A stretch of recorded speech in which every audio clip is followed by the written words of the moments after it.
Reader's note. The Book of Enoch is classified as one of the books of the Apocrypha. As such, it falls under the Word of the Lord in Doctrine and Covenants, section 91, which states, "Verily thus saith the Lord unto you concerning the Apocrypha. There are many things contained therein that are true," and it is mostly translated correctly. "There are many things contained therein that are not true, which are interpolations by the hands of men. Verily I say unto you, that it is not needful that the Apocrypha should be translated. Therefore, whoso readeth it, let him understand, for the Spirit manifesteth truth, and whoso is enlightened by the Spirit shall obtain benefit therefrom. And whoso receiveth not by the Spirit cannot be benefited. Therefore, it is not needful that it should be translated." Amen. So, since the Book of Enoch is part of the Apocrypha, we know that it can contain both truth and errors. Now, as always, I ask myself, did I feel the Holy Spirit from this book as I read it? And the answer to that is yes, I did. Now, there's only so much time I have in this reader's note, but I consider the Book of Enoch to be one of the greatest apocryphal books that we have available to us. As such, it's the only book so far that I have created my own translation of, which is, you can get a free copy of my translation of this book. I call it the ANOD translation, which stands for A Nomad of Deseret Translation. Because I can't translate Ethiopic, what I did is I took all the available manuscript translations and compared them, and I chose the translations that I felt were more accurate. And I did this because I saw that problem where there are multiple manuscripts, and some manuscripts are translated better than others. And so I created this single manuscript based on all of those other manuscripts. And you can find a free copy of my A Nomad of Deseret translation of the Book of Enoch by going into the link into the notes on this video. Now, I also have a extremely detailed commentary, both on my BitChute and YouTube channels. But on my YouTube channel, I have a playlist of the entire Book of Enoch commentary. On BitChute, I wanted to make a playlist, but the playlists aren't big enough, so I couldn't do it. But all the videos are on BitChute as well. You just have to scroll through and find them. But for ease, you can always go to YouTube and find the complete playlist of my commentary on the Book of Enoch using my A Nomad of Deseret translation. Now, some of the things I found while I have been studying the Book of Enoch is that it contains many prophecies of the last days. It talks about Joseph Smith. It talks about America.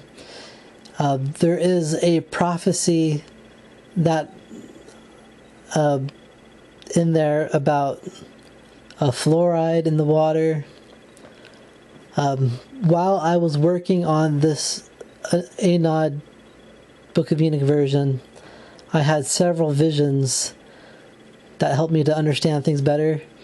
And also I received a vision that helped me to better understand some of the prophecies that are in this book.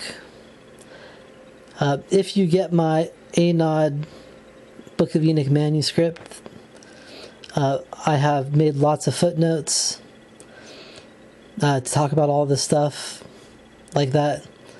I also talk about it extensively in my commentary on the Book of Enoch videos. And so with that, I hope that you take time to study the Book of Enoch. I don't think you will regret it, because I believe it's an authentic book, although it does contain errors and corruption.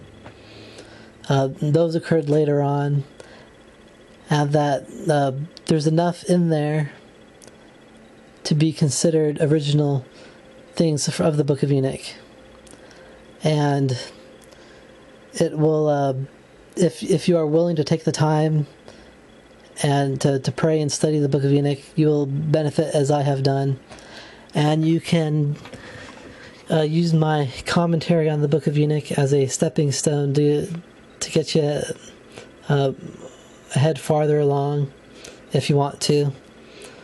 But I have all these resources that will help you to more fully understand and embrace the Book of Enoch. And so with that, I now present to you the Book of Enoch. End reader's note. The Book of Enoch. The words of the blessing of Enoch with which he blessed the elect and the righteous, who will be living in the day of tribulation, at the time of the removal of all the wicked and ungodly ones. And Enoch, the righteous man of the Lord, took up his parable while his eyes were open, and he saw and said, The vision of the Holy One, who is in the heavens, which the angels and holy ones showed me. From them I heard all things, and understood what I saw. I look not for this generation, but for the distant generation that is coming. I speak about the elect ones, and concerning them. And I took up with a parable, saying, The God of the world, the great and holy one, will come forth from his dwelling, and the everlasting God shall come down upon earth and tread upon Mount Sinai, and appear with his host from heaven with his mighty power. And every one shall be afraid, and the watchers shall fear, and they will be punished in hidden places among all the children of the earth. And all the creatures of the earth will quake, and great fear and trembling shall seize them unto the ends of the earth. And the lofty mountains and high places will fall down, and be shaken, and the exalted hills shall be made low, and they shall melt like a honeycomb before the flame. And the earth shall be rent asunder, and all that are upon the earth shall perish. And there shall be a judgment upon all, including the righteous. But to the righteous he will give peace, he will preserve the elect, and mercy shall be upon them. They shall all belong to God, and they shall prosper and be blessed, and the light of God shall illuminate them. Behold, he comes with 10,000s of his saints to execute judgment upon all. He will destroy the wicked ones, and rebuke all the carnal for everything which the sinful and ungodly have done and committed against him. Examine all the activities which take place in the heavens, how they do not alter their ways, and examine the luminaries of heaven, how each one of them rises and sets, and in their constellations they appear, and they do not transgress their appointed commandments. And behold the earth, and understand the action which is being acted in her from the beginning to the end, how all the work of God as being manifested does not change. And behold the summer and the winter, how the whole earth is filled with water, and clouds, and dew, and he causes rain to rest upon her. Examine and observe everything. Observe that all the trees wither, except 14 trees, whose leaves do not fall, which the old remains for about 2 to 3 winters until the new come. And again examine the days of summer, how the sun is upon her, and is her greater one. And you will seek shade and shelter on account of the heat of the sun, while the earth is scorched up with fervid heat, and you become incapable of walking either upon the earth or upon the rocks in consequence of that heat. Observe how the trees cover themselves with green leaves and bear fruit. Pay attention concerning all things, and know in what manner he fashioned them. All of them belong to him who lives forever. His work proceeds and progresses from year to year, and all his work prospers, and they obey him and do not change. But everything is done in the way that God has ordained it. And look at the seas and the rivers together. They fulfill all their operations. But you endure not patiently, and you have not done the commandments of the Lord, but you have transgressed, and spoken proud and harsh words with your impure mouths against his greatness. O ye hard-hearted, you shall find no peace. Therefore you shall curse your days, and the years of your life shall perish and multiply in eternal execration, and there will not be any mercy or peace to you. In those days you shall make your names an eternal execration unto all the righteous, and in you shall all the accursed be cursed, and all the sinners and the wicked shall swear by you. And to all sinners they shall curse you continually, you together with the sinners. But to the elect there shall be light, joy, and peace, and they shall inherit the earth. To you, wicked ones, there will be a curse. And then wisdom shall be given to the elect, all of whom shall live, and not return again to sin, either by being wicked or through pride. But those who have wisdom shall be humble, and not return again to sin.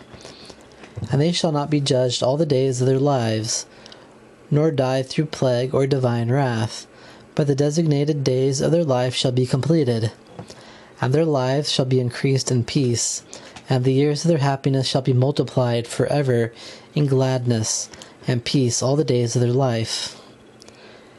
And it came to pass, when the children of men had multiplied, that in those days were born unto them beautiful and elegant daughters. And the angels, the children of heaven, beheld them, and lusted after them, and said to one another, Come, let us select for ourselves wives from among the children of men, and begat us children. And Samyaza, who was their leader, said unto them, I fear that you may perhaps not agree to do this deed, and I alone will suffer the penalty of a great sin. But they answered him and said, Let us all swear an oath, and bind ourselves by a curse, not to abandon this plan, but to do this deed. Then they all swore together, and they all bound themselves by a curse. Their whole number was 200, and they descended in the days of Jared on the summit of Mount Hermon. They called the name of the mountain Hermon, because they had sworn upon it and bound themselves by a curse. These are the names of their chiefs: Samyaza, who was their leader, Urakabaramiel, Akabiel, Tamiel, Ramuel, Donel, Azkiel, Sarakaniel, Asael, Armers, Bataraal, Anane, Zavebi, Samsaviel, Ertael, Turel, Yomyael, Araziel.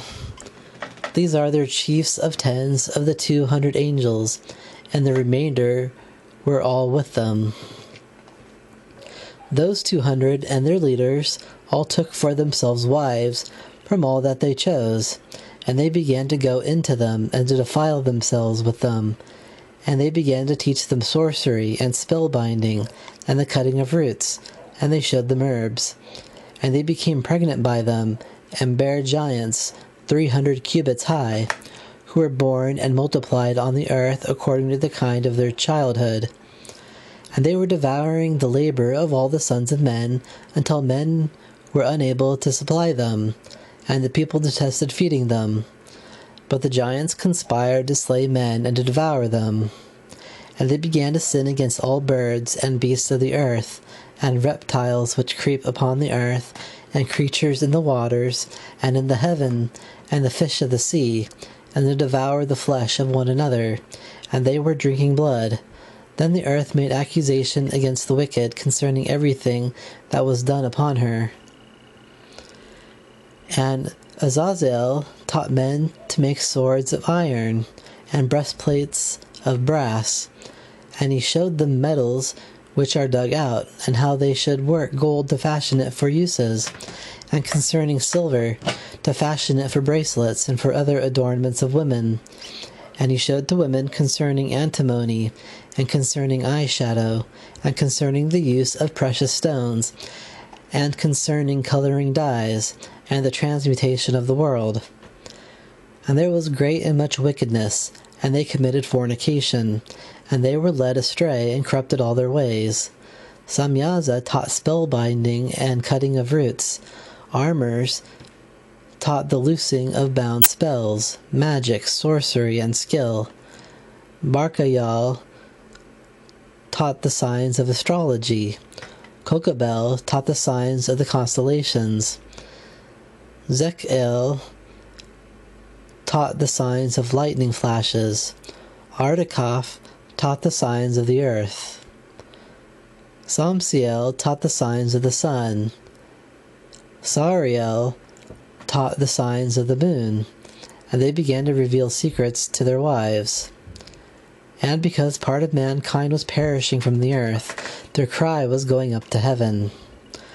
Then Michael and Uriel and Raphael and Gabriel looked down from the sanctuary of heaven upon the earth, and saw much blood spilled on the earth, and the whole earth was filled with wickedness and violence, and all the sin that was brought upon her.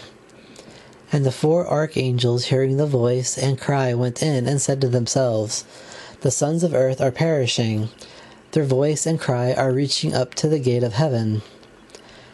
And they said to the holy ones of heaven, Now to you, O ye holy ones of heaven, the souls of men are making their suit, and saying, Bring judgment to us from the Most High. Then they said to the Lord of the ages, Thou art the Lord of lords, God of gods, King of kings.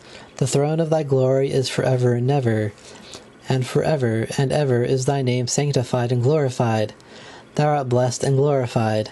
Thou hast made all things. Thou possessest power over all things, and all things are open and manifest before thee. Thou beholdest all things, and nothing can be concealed from thee. Thou hast seen what Azazel has done, how he has taught all types of iniquity upon the earth, and all types of deceit upon the dry land. And he made known eternal mysteries which were kept in heaven, so that the experts among the sons of man should practice them. And thou beholdest what Samyaza has done, to whom you have given authority to be king over all his companions. And they have gone to the daughters of men of the earth, and lain with them, and have defiled themselves with women, and have revealed to them all kinds of sins. The women likewise have given birth to giants. Thus has the whole earth been filled with blood and with iniquity. And now behold, the souls of those who are dead cry out and complain even to the gate of heaven. Their groaning has ascended into heaven, and cannot cease because of the unrighteousness which is committed on the earth. Thou knowest all things before they come to pass. Thou knowest these things and what has been done by them, yet thou hast not spoken to us concerning what is proper for us that we may do regarding it. Then the Most High, the Great and Holy One, spoke, and sent Uriel to the son of Lamech, saying, Say to him in my name, Conceal thyself. Then explain to him the end which is about to take place. For all the earth shall perish. The waters of a deluge shall come over the whole earth, and all things which are in it shall be destroyed. And now instruct the righteous man what he is to do, even the son of Lamech, how to preserve his soul unto life, and to escape forever. And from him will be planted a plant, and it will be established for all the generations of the world.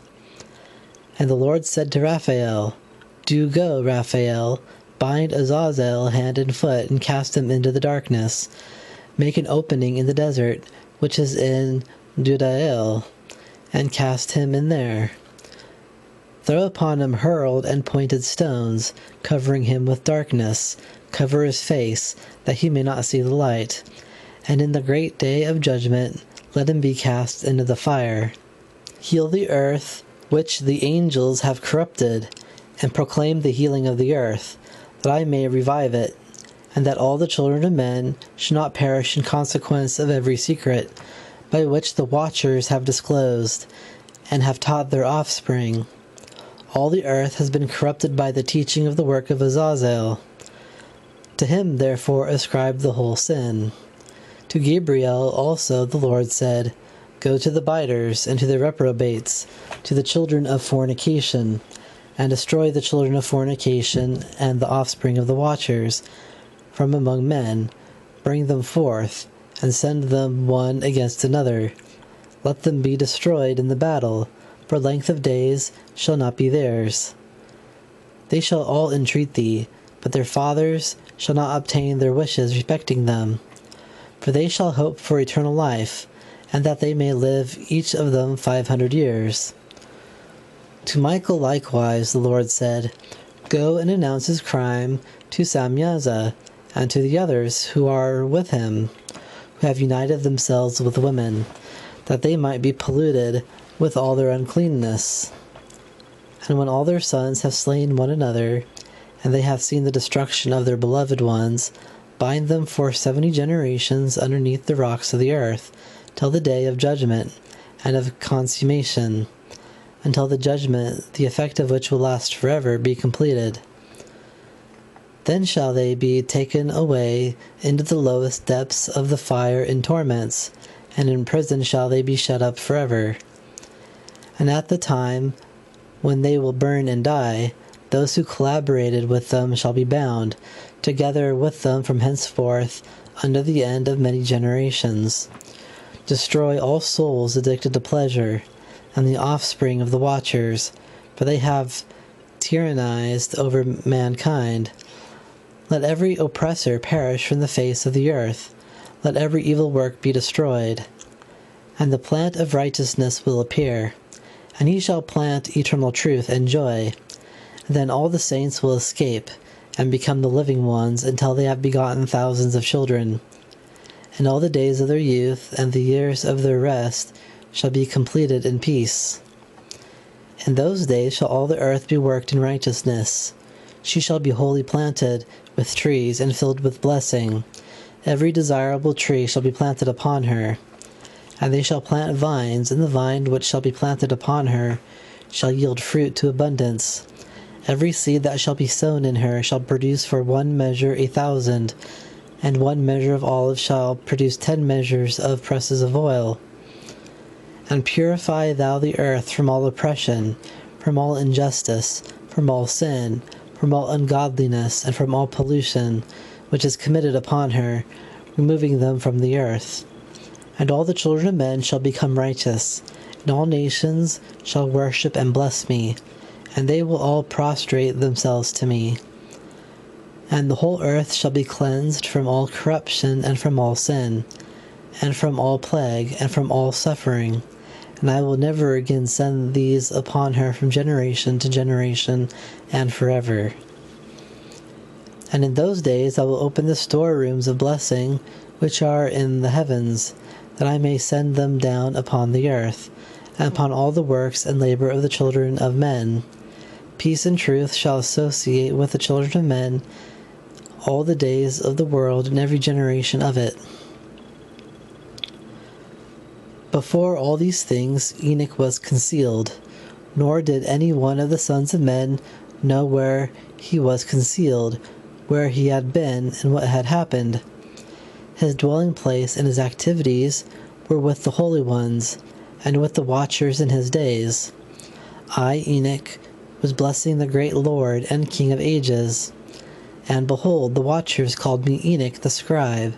And he said to me, Enoch, thou scribe of righteousness, go tell the watchers of heaven, who have deserted the high heaven, the holy eternal place, and have defiled themselves with women, and have done as the sons of men do by taking to themselves wives. Ye have wrought great corruption on the earth, and ye shall have no peace nor forgiveness of sin. And inasmuch as they delight themselves in their children, they shall behold the slaughter of their beloved ones. They shall lament and beg forever over the destruction of their children. There shall not be mercy and peace unto them. Then Enoch, passing on, said to Azazel, Thou shalt not obtain peace. A great sentence is gone forth against thee. He shall bind thee, neither shall relief, mercy, and supplication be thine, on account of the unrighteousness which thou hast taught, and on account of every act of godlessness, tyranny, and sin, which thou hast shown to the children of men. Then I went and spoke to all of them together, and they all became terrified, and fear and trembling seized them. And they begged me to write for them a prayer of remembrance, that they might obtain forgiveness, and that I might raise their prayers of remembrance unto the Lord of heaven, because they could not themselves address him, nor raise up their eyes to heaven on account of the shame of their sins, for which they had been condemned. And then I wrote down their prayers of remembrance and the petitions on behalf of their spirits, and the deeds of each one of them, and in regard to the request that they should have forgiveness and length of days. I went and sat down upon the waters of Dan, in the land of Dan, which is on the right to the west of Hermon, reading the prayers of remembrance until I fell asleep.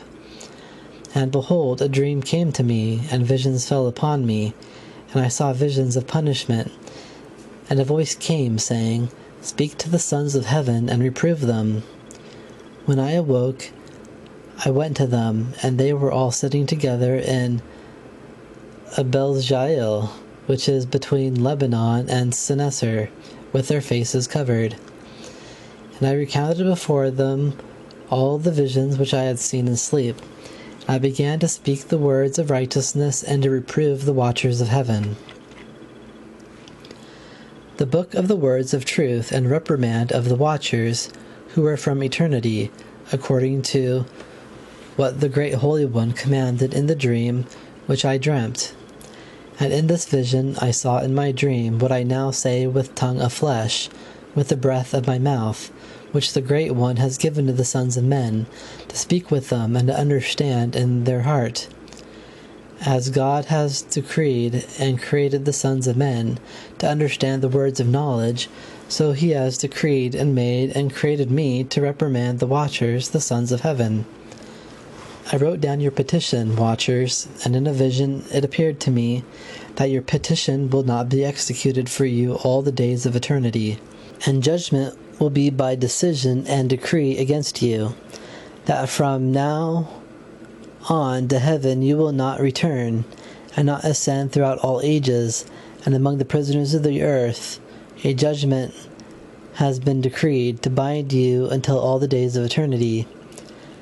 And that at first you will see that for destruction are all your beloved ones and all their sons, and the possessions of your beloved ones and of their sons you will not enjoy for yourselves, and before you they will fall upon the sword of destruction, because your petition concerning them will not be executed for you, just as it will not be executed for yourselves. And you will be petitioning and requesting, and you will not speak even a word contained in the book I wrote. And to me in the vision it thus appeared, Behold, clouds in the vision were calling me, and a mist was shouting to me, and lightning flashes and thunders were hastening me up, and pressed me forward, and winds in the vision made me to fly, and took me upwards, and brought me up, and made me enter into heaven. And I entered it until I drew near to the walls of a building built with crystal, and tongues of fire were surrounding them all around, and they began to fill me with fear. And I entered among those tongues of fire until I drew near to a great house built with crystal, and the walls of this house were like stone slabs, and the floor was built of crystal, and the ceiling was like lightning flashes, and like thunders, and among them fiery cherubim, and their heaven was of water, and a burning fire surrounded all their walls, all around them, and the gates were of burning fire. And I entered into that house, which was hot like fire, and cold as snow, and there was no pleasure of life in it. And behold, fear covered me, and trembling seized me. I was shaken, and trembling, and I fell on my face, and it was shown to me in my vision. And behold, I saw another door which opened before me, and another house which was greater than this, and all of it was built with tongues of fire, and all of it far surpassed the other in splendor, and glory, and majesty, that I am unable to describe to you its splendor and majesty. And its floor was of fire, and its upper part was of thunders and lightning flashes, and its ceiling was of burning fire. And it was shown to me, and I saw a lofty throne, and its appearance was like crystal, and its orbs like the shining sun. And there was the voice of the cherubim. From underneath this great throne came forth rivers of flaming fire, and I could not look. One great in glory sat upon it, whose robe was brighter than the sun and whiter than snow. None of the angels were able to come in and see the face on account of the honor and glory, and no one of the flesh can see him. The flaming fire was round about him, and a great fire stood before him. No one could come near unto him from among those that surrounded him, the tens of millions that stood before him. He needed no counsel, but the most holy ones who are near to him neither go far away at night, nor move away from him. Until then I was prostrate on my face, covered and trembling. And the Lord called me with his own mouth, and said to me, Come near to me, Enoch, and to my holy word. And he lifted me up, and brought me near to the gate, but I continued to look down with my face. And he answered and said to me, Hear, neither be afraid, O righteous Enoch, thou scribe of righteousness. Approach hither, and hear my voice. Go, say to the watchers of heaven, who have sent thee to pray for them. You ought to pray for men, and not men for you. For what reason have you abandoned the high, holy, and eternal heaven, and have lain with women, and defiled yourselves with the daughters of men, and have taken to yourselves wives, and have acted like the sons of the earth, and have begotten giant sons? And though you were holy, spiritual, the living ones, eternal, you have polluted yourselves with women, and have begotten in carnal blood, and have lusted in the blood of men, and have done as those who are flesh and blood do, which perish and die. Therefore have I given to them wives also, that they might impregnate them and beget children by them, that thus nothing might be wanting to them on earth. But you, from the beginning, were made spiritual, possessing a life which is eternal, and not subject to death in all the generations of the world. Therefore I made not wives for you, because being spiritual your dwelling is in heaven. Now the giants who have been born of spirit and of flesh shall be called upon the earth evil spirits, and on earth shall be their habitation. Evil spirits shall proceed from their flesh, because they were created from above. From the holy watchers was their beginning and primary foundation. Evil spirits shall they be upon earth, and the spirits of the wicked shall they be called. As for the spirits of heaven, in heaven shall be their dwelling. But as for the spirits of the earth, which are born upon earth, on the earth shall be their dwelling. The spirits of the giants shall greatly oppress, corrupt, fall, contend, and bruise upon the earth. They shall cause lamentation. No food shall they eat, but nevertheless hunger. And they shall be thirsty, and shall not be known. And these spirits shall rise up against the children of men, and against the women, because they have proceeded from them. From the days of the slaughter and destruction and death of the giants, from the souls of whose flesh the spirits have gone forth, shall destroy without incurring judgment. Thus shall they destroy until the day of the conclusion, the great judgment in which the age shall be consummated over the watchers and the godless. And now to the watchers who have sent thee to pray for them, who in the beginning were in heaven. You were once in heaven, but not all the mysteries are open to you, and you only know the rejected mystery. And this one you have made known to women in the hardness of your heart. And by this mystery have women and men multiplied evils upon the earth. Say to them, therefore you shall have no peace. And they raised me up into one place, where there were the ones like the flaming fire. And when they pleased, they assumed the likeness of men.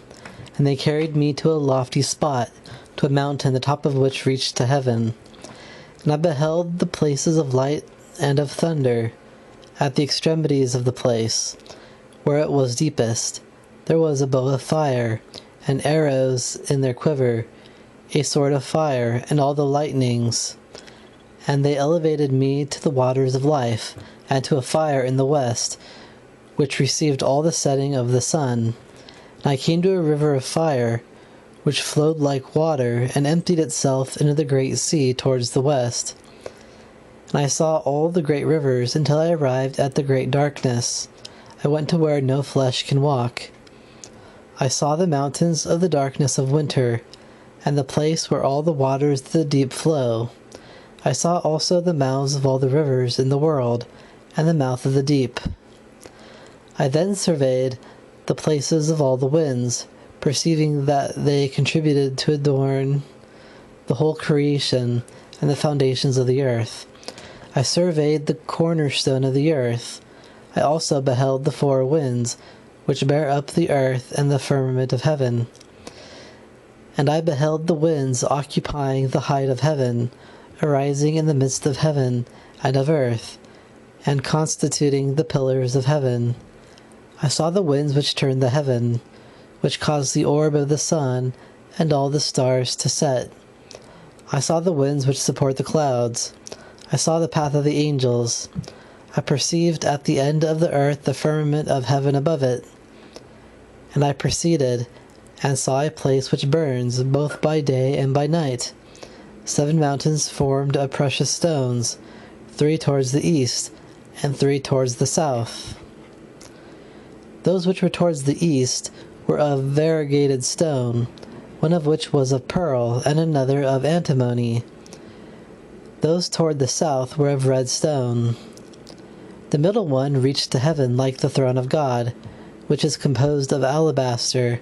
The top of the throne was of sapphire. I saw a blazing fire which was over all the mountains, and there I saw a place beyond the great earth, where the heavens are completed. And I saw a deep abyss between pillars of heavenly fire, and among them I saw pillars of fire, descending, which were beyond measure both in the direction of the heights or in the direction of the depth. And beyond that abyss I saw a place which had no firmament of the heaven above, nor the solid ground underneath it. Neither was there water above it, nor any birds, but the spot was desolate. I saw there 7 stars like great burning mountains, and like spirits entreating me. The angel said, "This place, until the consummation of heaven and earth, will be the prison of the stars and the host of heaven. The stars which roll over the fire are those which have transgressed the commandment of God in the beginning of their rising, because they did not come forth at their appointed times. And he was wroth with them, and bound them until the time of the completion of their sin in the year of mystery.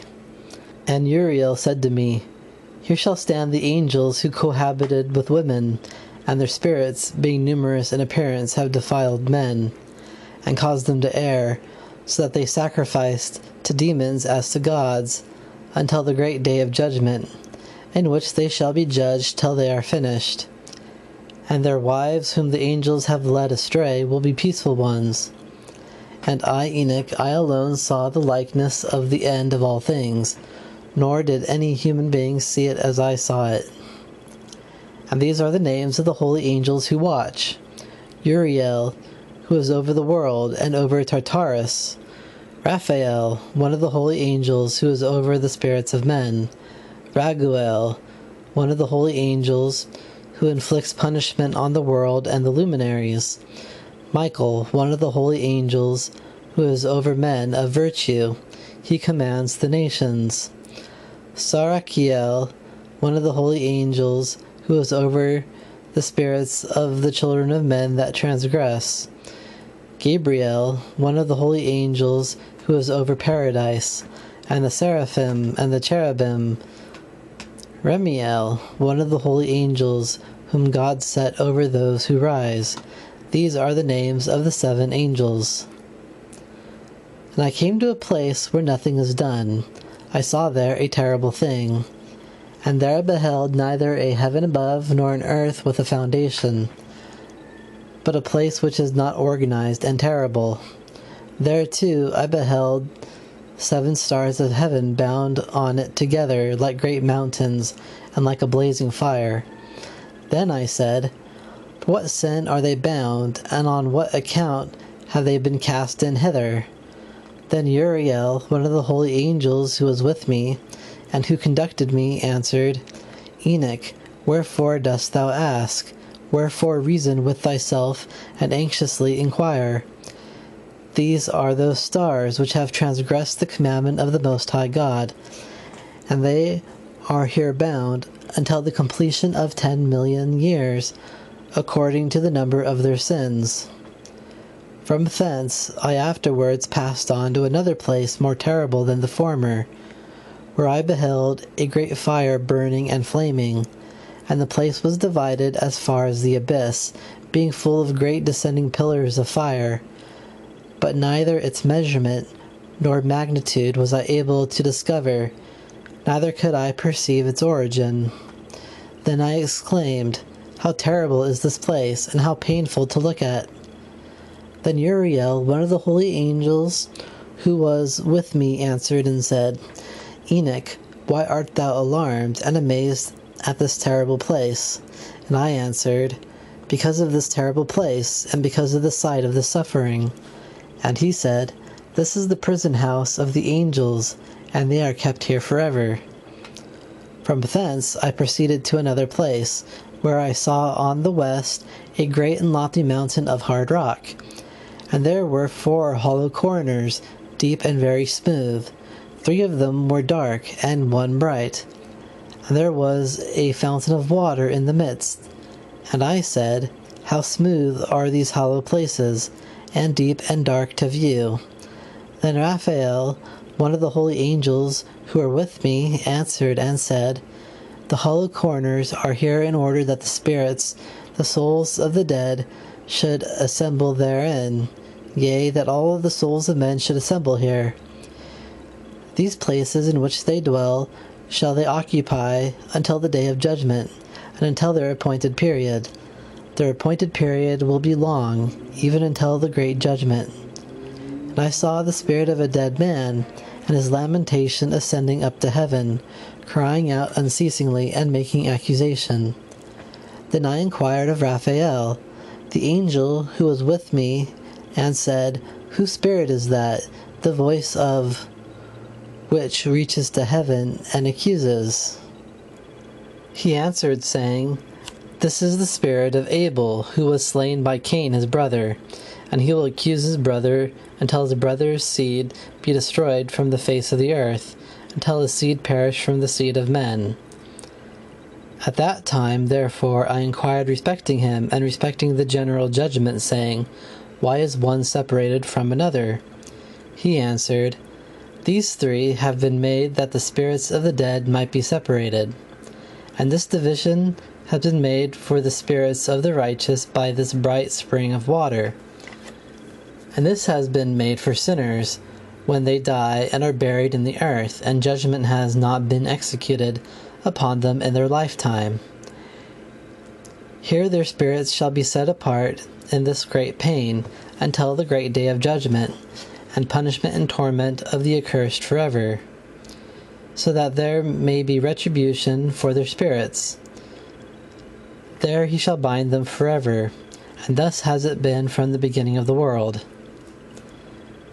Thus has there existed a separation between the spirits of those who utter complaints and of those who watch for their destruction, to slaughter them in the day of sinners. Thus has it been made for the spirits of unrighteous men and of sinners, of those who have completed crime and associated with the ungodly whom they resemble. Their spirits shall not be annihilated in the day of judgment, neither shall they arise from this place. Then I blessed the Lord of glory, and said, Blessed be the judgment of righteousness, and blessed be the Lord of glory and of righteousness, who is the Lord of the world. From thence I was transported to another place, towards the west, under the ends of the earth. And I was shown fire which runs here and there, neither resting nor halting in its running behind by day or by night, yet remained constant. I inquired, saying, What is this, which never pauses? Then Raguel, one of the holy angels who were with me, answered and said, This is its function. This fire, whose running is to the west, follows as a shepherd all the luminaries of heaven. I went from thence to another place, and saw a mountain of fire flashing both by day and night. I proceeded towards it and perceived 7 splendid mountains, which were all different from each other. Their stones were brilliant and beautiful. All were brilliant and glorious to behold, and beautiful was their surface. 3 were towards the east, one founded on the other, and 3 towards the south, one founded on the other.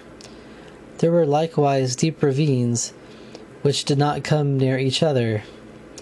And the 7th mountain was in the midst of them, and it excelled them in height, resembling the seat of a throne. And fragrant trees encircled the throne. And amongst them was a tree such as I never smelt, neither was any amongst them, nor were others like it. It had a fragrance beyond all fragrance, and its leaves and flowers and wood wither not forever, and its fruit is beautiful and resembles the dates of a palm. I exclaimed, Behold, this tree is goodly in aspect, pleasing in its leaf, and the sight of its fruit is delightful to the eye.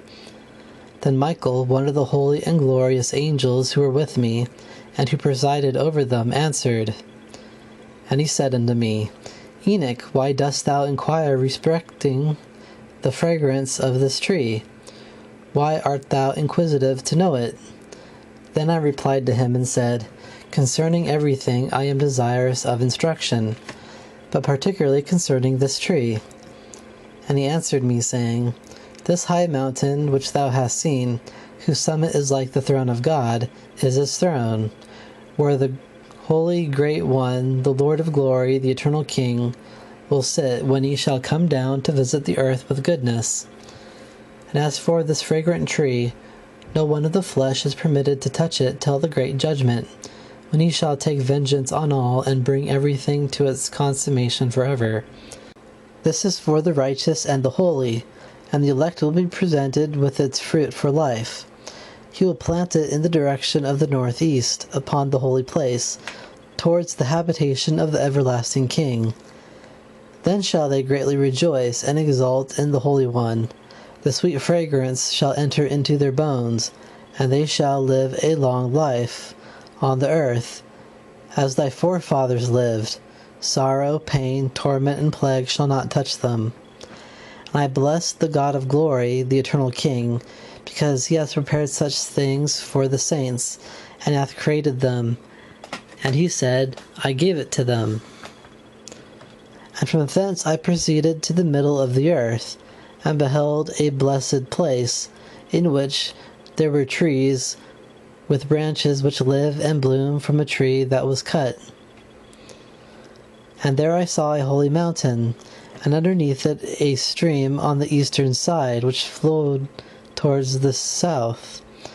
And I saw towards the east another mountain higher than the former, and between them there was a deep and narrow valley. A stream ran towards the mountain. And to the west thereof there was another mountain, smaller than it and not so high, with a valley under it. And in the midst of them were another deep and dry valley. All these valleys were narrow, formed of hard rocks, and no tree growing in them. I marveled at the mountain and at the valley. I marveled very deeply. Then I said, For what purpose does this blessed land, entirely filled with trees, have in its midst this accursed valley? Then Uriel, one of the holy angels who were with me, replied, This accursed valley is for those who are accursed forever. Here shall be gathered all who utter with their mouths unbecoming language against the Lord, and speak hard things of his glory. Here shall they be gathered together, and here shall be their place of judgment in the last days. An example of judgment shall be made of them in righteousness before the saints, while those who have received mercy shall forever all their days bless the Lord, the eternal King. And at the period of judgment shall they bless him for his mercy, as he has distributed it to them. Then I blessed the Lord of glory. I made a proclamation and a remembrance that befits his glory. From thence I proceeded into the midst of the mountain range of the desert. I saw a wilderness, and it was solitary, full of trees and seeds. And there was a stream on top of it, and it gushed forth from above it, rushing like a copious watercourse, which flowed towards the northwest. Water and dew ascended from it all over. Then I went to another place from that desert, and I approached to the east of this mountain range, and there I saw wild trees, which were exuding the fragrance of frankincense and myrrh. And beyond these I went afar to the east, and I saw another place, valleys full of great waters, in which were sweet-smelling reeds like mastic. And on the sides of these valleys I saw fragrant cinnamon. Over them I proceeded to the east, and I saw other mountains with trees in them. There flowed from them nectar called styrax and galbanum. And over these mountains I saw another mountain to the east of the ends of the earth. And the whole forest was full of trees, with bark like almond trees. And when they make incisions in these trees, there comes forth from them a pleasant odor. When these barks are ground, they are sweeter than any other fragrance. To the northeast I beheld 7 mountains full of excellent nard, and mastic, and cinnamon, and pepper. From thence I passed on above the summits of those mountains, to some distance eastwards, and went over the Erythraean Sea, and passed over the head of Zutuel. And I came to the garden of righteousness, and I saw beyond those trees many other large ones growing there, their fragrance sweet, large ones with much elegance and glorious, and the tree of knowledge, of which they eat and know great wisdom. It was like a species of the carob tree, bearing fruit which resembled grape clusters, extremely fine, and its fragrance extended to a considerable distance. And I said, "How beautiful is this tree, and how delightful is its appearance!" Then holy Raphael, an angel who was with me, answered and said, "This is the tree of knowledge, of which thy ancient father and thy aged mother ate, who were before thee, and who, obtaining knowledge, their eyes being opened, and knowing themselves to be naked, were expelled from the garden. From thence I went on towards the ends of the earth, where I saw large beasts different from each other, and birds various in their appearance and beauty, as well as with notes of different sounds. And to the east of those beasts I saw the ends of the earth whereon the heaven rests. The gates of heaven stood open, and I beheld the stars of heaven come forth. I numbered them as they proceeded out of the gates, and wrote them all down, as they came out one by one, according to their number, their names, their ranks, their positions, their times, and their seasons, as Uriel, the holy angel, who was with me, showed me. He showed me all things, and wrote them down for me. Also he wrote down their names, their laws, and their companies. And from thence I went towards the north, to the ends of the earth. I saw a great and glorious council at the ends of the whole earth. And here I saw 3 gates of heaven. The northern winds proceeded from them, blowing cold, frost, snow, dew, and rain. And out of one gate they blow for good. But when they blow through the other 2 gates strongly, it is with violence and affliction on the earth.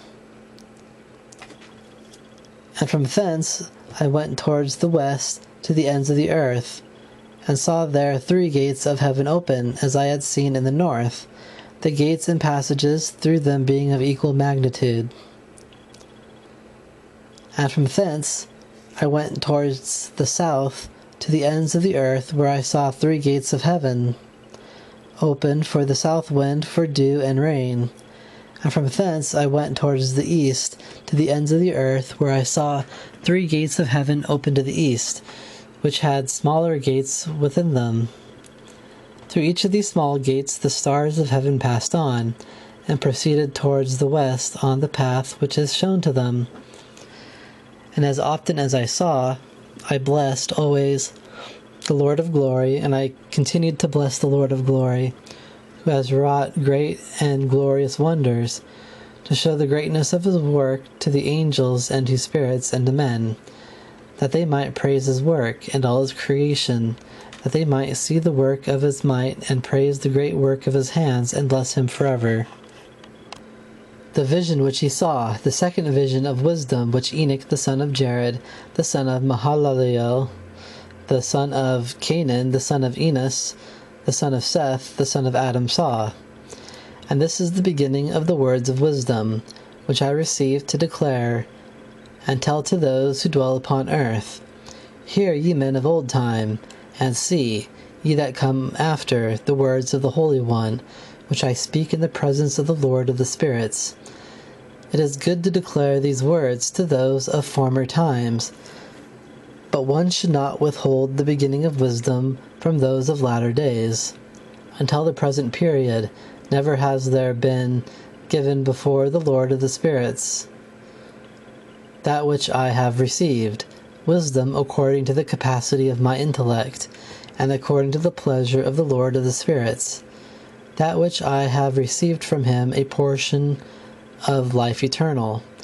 And I obtained 3 parables, which I declared to the inhabitants of the world. Parable the first. When the congregation of the righteous shall be manifested, and sinners be judged for their sins, and be driven from the face of the earth, and when the righteous one shall appear before the face of the righteous, those elect ones, their deeds are hung upon the Lord of the spirits. He shall reveal light to the righteous, and the elect who dwell upon the earth. Where will the dwelling of sinners be? And where the place of rest for those who have rejected the Lord of the spirits? It would have been better for them had they never been born. When the secrets of the righteous one are revealed, he shall judge the sinners, and the wicked ones will be driven from the presence of the righteous and the elect. And from that time those who possess the earth shall no longer be powerful and exalted, neither shall they be capable of beholding the face of the holy. For the Lord of the spirits has caused his light to appear on the face of the holy, the righteous, and the elect. Then shall the kings and mighty perish, they shall be delivered into the hands of the righteous and holy. And from thenceforth no one shall be able to induce the Lord of the spirits to show them mercy, for their life is at an end. And it shall come to pass in those days that the children of the elect and holy ones will descend from the upper heavens, and their seed shall then be with the sons of men. And in those days Enoch received books of zeal and wrath, and books of haste and agitation. Neither shall they obtain mercy, saith the Lord of the spirits. And in those days a whirlwind carried me off from the earth, and set me down at the end of the heavens. And there I saw other habitations of the saints, and their resting places too. There my eyes beheld their habitations with the holy angels, and their resting places with the holy ones. And they petitioned and interceded, and prayed for the children of men. And righteousness flowed before them as water, and mercy like dew upon the earth. Thus it is amongst them forever and ever. And in those days mine eye saw the elect one of righteousness and of faith, and righteousness shall prevail in his days. Countless shall be the number of the holy and the elect in his presence forever and ever. Their residence I beheld under the wings of the Lord of the spirits, and all the righteous and the elect before him shall be as intense as the light of fire, their mouths being full of blessings, and their lips glorifying the name of the Lord of the spirits. And righteousness before him will have no end, and uprightness before him will not cease. There I wanted to dwell, and my spirit longed for that dwelling place. Previously my portion is there, for so has it been established concerning me before the Lord of the spirits. In those days I praised and extolled the name of the Lord of the spirits with blessings and praises, because he hath destined me for blessing and glory, according to the will of the Lord of the spirits. And I gazed at that place, and I blessed and prayed, saying, Blessed is he, and may he be blessed from the beginning and forevermore. There is no such thing as non-existence before him. Even before the world was created, he knows what is forever, and what will be from generation to generation. Those who sleep not bless thee. They stand before thy glory and bless, praise, and extol, saying, Holy, holy, holy is the Lord of the spirits. He will fill the earth with spirits. And here my eyes saw all those who sleep not. They stand before him and bless, and say, Blessed be thou, and blessed be the name of the Lord of the spirits forever and ever. And my face was changed, for I could no longer behold.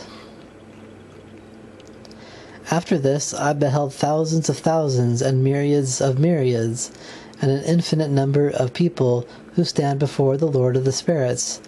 I saw them standing on the four wings of the Lord of the spirits, and saw four other faces among those who do not slumber. And I came to know their names, because the angel who proceeded with me declared them to me, and showed to me every secret thing. Then I heard the voices of the four faces as they uttered praises before the Lord of glory.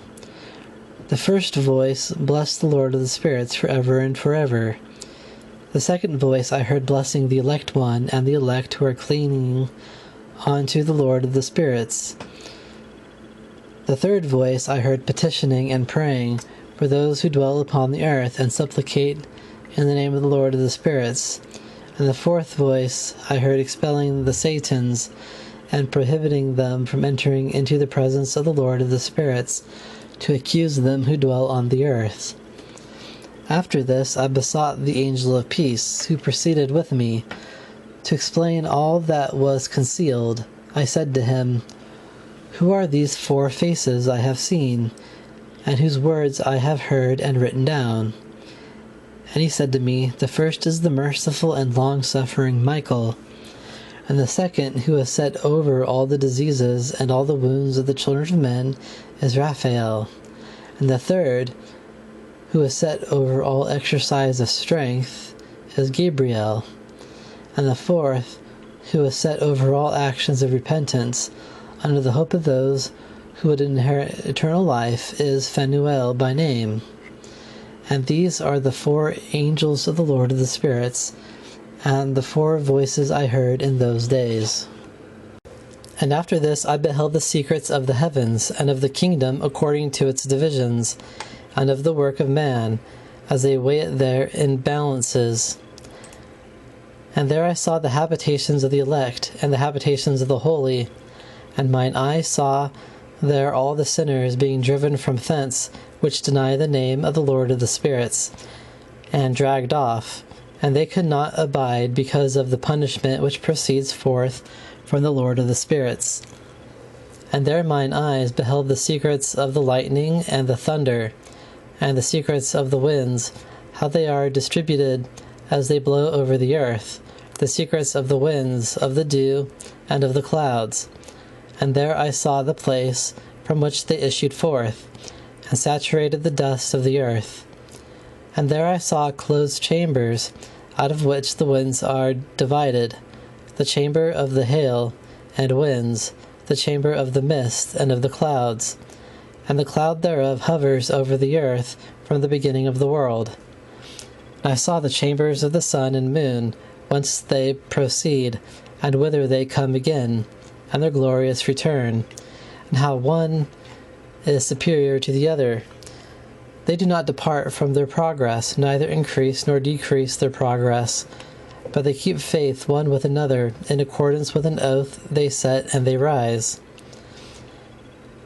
And first the Son goes forth and traverses his path according to the commandment of the Lord of the spirits, and mighty is his name forever and ever. And after that I saw the hidden and invisible path of the moon, and the course of her progress she completes by day and by night. And the one with the other will gaze directly into the glory of the Lord of the spirits.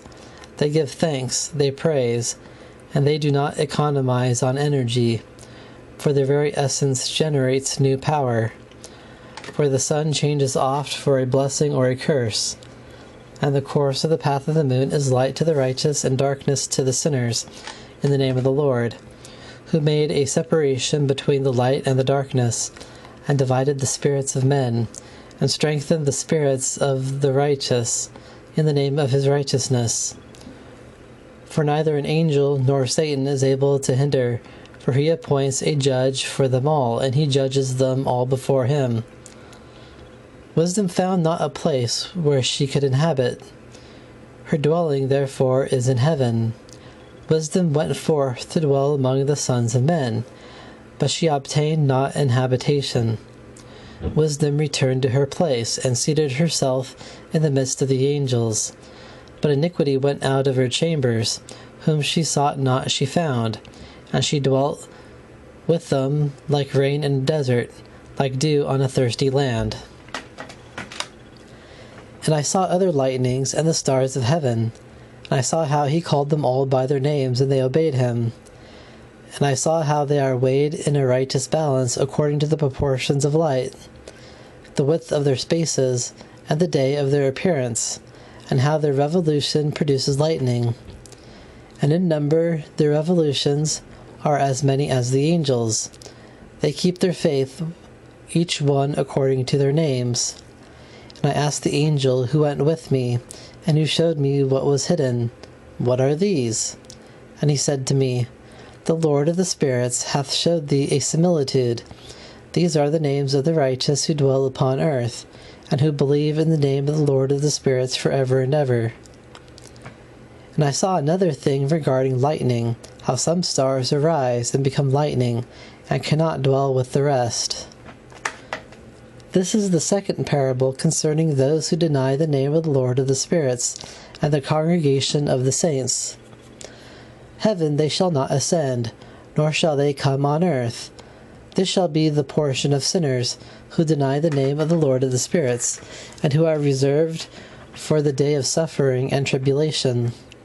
On that day mine elect one shall sit upon a throne of glory, and shall choose their conditions and countless habitations, and their souls shall grow strong within them when they see mine elect one, those who have appealed to my glorious name. On that day I will cause mine elect one to dwell in the midst of them. I will transform heaven and make her a blessing of light forever. I will transform the earth and make her a blessing, and I will cause mine elect ones to dwell upon her. But those who have committed sin and iniquity shall not tread upon it. For in peace I have looked upon my righteous ones, and given them mercy, and have caused them to dwell before me. But sinners have come before me, so that by judgment I shall destroy them from before the face of the earth.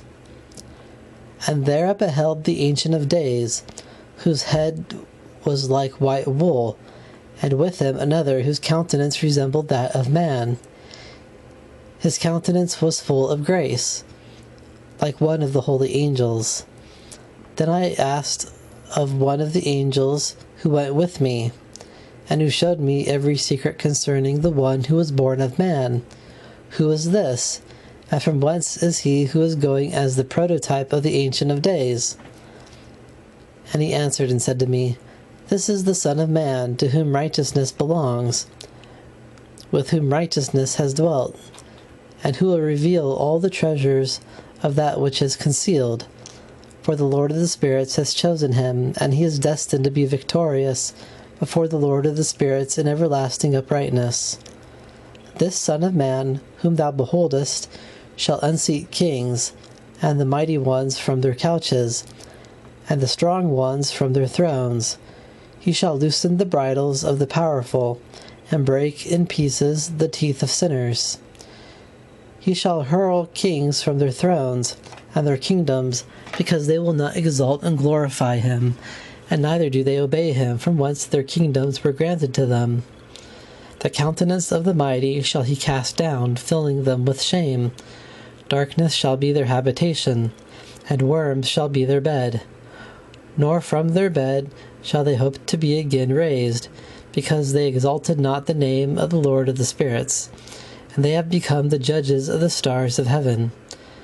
They raise their hands into the Most High, while treading upon earth and dwelling in her.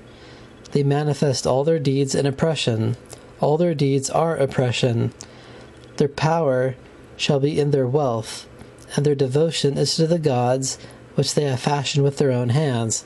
But they shall deny the name of the Lord of the spirits, and they persecute the houses of his congregations, and the faithful who cling to the Lord of the spirits.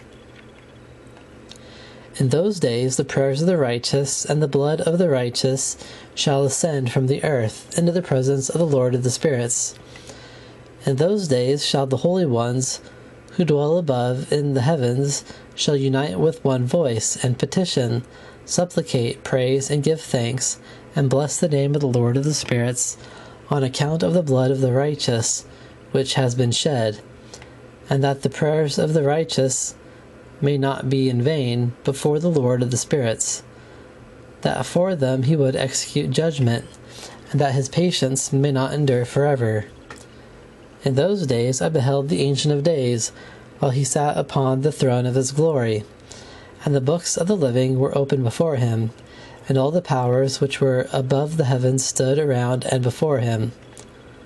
Then were the hearts of the saints filled with joy, because the number of the righteous has been offered.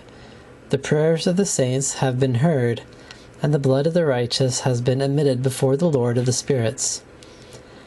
In that place I beheld the fountain of righteousness, which never depleted, encircled by many springs of wisdom. Of these all the thirsty drank, and were filled with wisdom, having their habitation with the righteous, the elect, and the holy. In that hour was this Son of Man given a name before the Lord of the spirits, in the presence of the Ancient of Days. Even before the sun and the moon were created, before the stars of heaven were formed, he was given a name in the presence of the Lord of the spirits. He shall be a staff to the righteous, whereon to stay themselves, and not fall. And he shall be the light of the Gentiles, and the hope of those who are troubled of heart.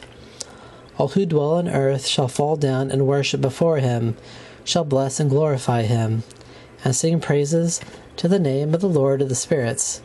For this purpose he became the chosen one. He concealed him in his own presence, before the creation of the world and for eternity. And he has revealed the wisdom of the Lord of the spirits to the righteous and the saints. For he has preserved the portion of the righteous, because they have hated and despised this world of iniquity, and hated all its deeds and its ways, in the name of the Lord of the spirits. For in his name shall they be saved, and it is his good pleasure that they have life. In those days the kings of the earth and the mighty ones, by whom the land is possessed, shall be humble in countenance because of the works of their hands. Therefore, on the day of their misery and trouble, they shall not be able to save themselves. And I will give them over into the hands of mine elect. As straw in the fire, so shall they burn before the face of the holy. As lead in the water shall they sink before the face of the righteous, and no trace of them shall any more be found. On the day of their trouble there shall be rest on the earth, and they shall fall on their faces, and they shall not rise up, nor any one who will take them with his hands and raise them up, for they have denied the Lord of the spirits and his Messiah. Blessed be the name of the Lord of the spirits, for wisdom is poured forth like water, and glory fails not before him for ever and ever. For his might is in all the mysteries of righteousness, and iniquity passes away like a shadow having no foundation. For the elect one stands before the Lord of the spirits, and his glory is forever and ever, and his power from generation to generation. With him dwells the spirit of wisdom, the spirit of instruction and of power, and the spirit of those who sleep in righteousness. He shall judge secret things, nor shall any be able to utter vain words before him, for he is the elect one before the Lord of the spirits according to his good pleasure. In those days there will be a change for the saints and the chosen, and the light of days shall rest upon them, and glory and honor shall be given back to the saints in the day of trouble. He heaped evil upon the sinners, but the righteous shall triumph in the name of the Lord of the spirits. He will cause the others to see this, so that they may repent and forsake the works of their hands. There shall not be honor unto them in the name of the Lord of the spirits, but through his name they shall be saved, and the Lord of the spirits shall have mercy upon them, for his mercy is considerable. He is righteous in his judgment, and in the glory that is before him. Iniquity shall not stand in his judgment, and the unrepentant in his presence shall perish. Henceforward I will not have mercy on them, saith the Lord of the spirits. In those days shall the earth deliver up from her womb, and Sheol deliver up from hers that which she received, and hell shall restore that which it owes. And he shall select the righteous and holy from among them. For the day when they shall be saved has arrived, they shall be elected. And in those days shall the elect one sit upon his throne, while every secret of wisdom shall proceed from his mouth. For the Lord of the spirits hath given them to him and glorified him. In those days the mountains shall skip like rams, and the hills shall leap like lambs satiated with milk, and the faces of all the angels in heaven shall glow with joy, for in those days shall the elect one be exalted.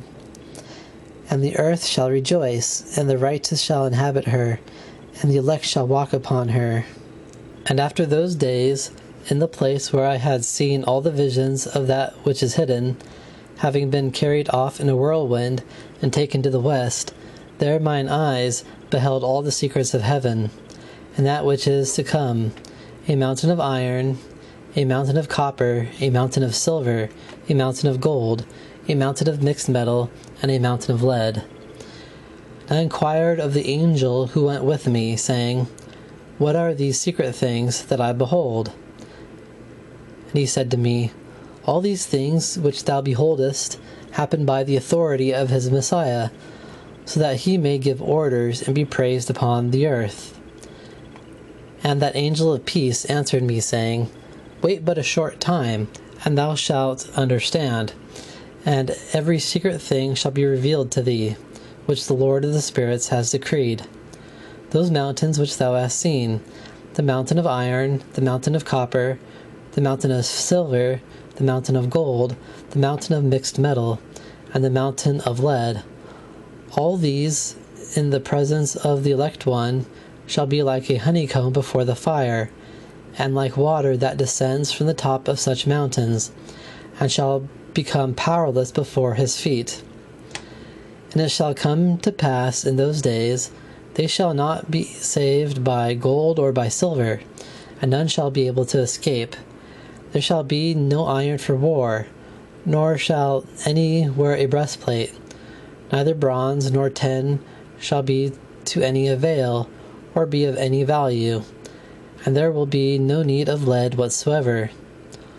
All these things shall be rejected, and perish from off the earth, when the elect one shall appear in the presence of the Lord of the spirits. There my eyes beheld a deep valley, and wide was its entrance. All who dwell on the land, on the sea, and in islands shall bring to it gifts, presents, and offerings. Yet that deep valley shall not be full.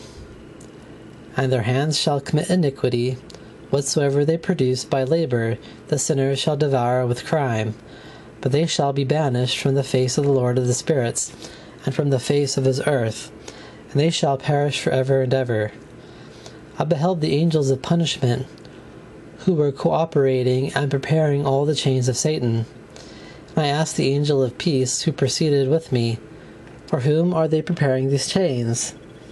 And he said unto me, These they are preparing for the kings and powerful ones of the earth, that they may thereby be destroyed. And after this, the righteous and elect one shall cause his congregation to appear. Henceforth they shall be no more hindered in the name of the Lord of the spirits. And these mountains shall become flat like earth, in the presence of his righteousness. And the hills shall become like a fountain of water, and the righteous shall have rest from the oppression of sinners. Then I looked and turned myself to another part of the earth, where I beheld a deep valley burning with fire. And they brought the kings and the mighty, and began to cast them into this deep valley. And there mine eyes saw how they made these their instruments iron chains of immeasurable weight.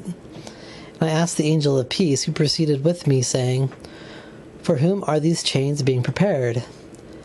And he said unto me, These are prepared for the host of Azazel, so that they may take them and cast them to the lowest condemnation. And they shall cover their jaws with rough stones, as the Lord of the spirits commanded.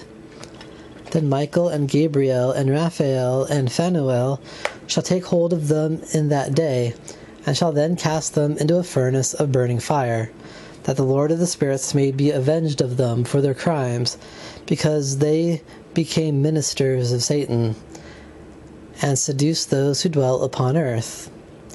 In those days shall punishment go forth from the Lord of the spirits, and the chambers of water which are above the heavens shall be opened, and the fountains likewise, which are beneath the earth. And all the waters shall be joined with the waters. That which is above the heavens is the masculine, and the water which is beneath the earth is feminine. And all shall be destroyed who dwell upon earth, and who dwell under the ends of heaven. By these means shall they understand the iniquity which they have committed on earth, and by these means shall they perish. Afterwards the Ancient of Days repented and said, In vain have I destroyed all the inhabitants of the earth.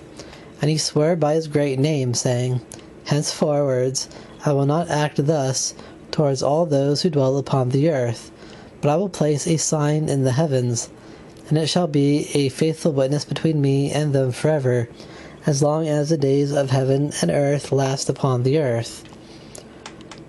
When I have desired to take hold of them by the hand of the angels on the day of tribulation, and pain because of this, I will cause my chastisement and my wrath to abide upon them, saith God, the Lord of the spirits.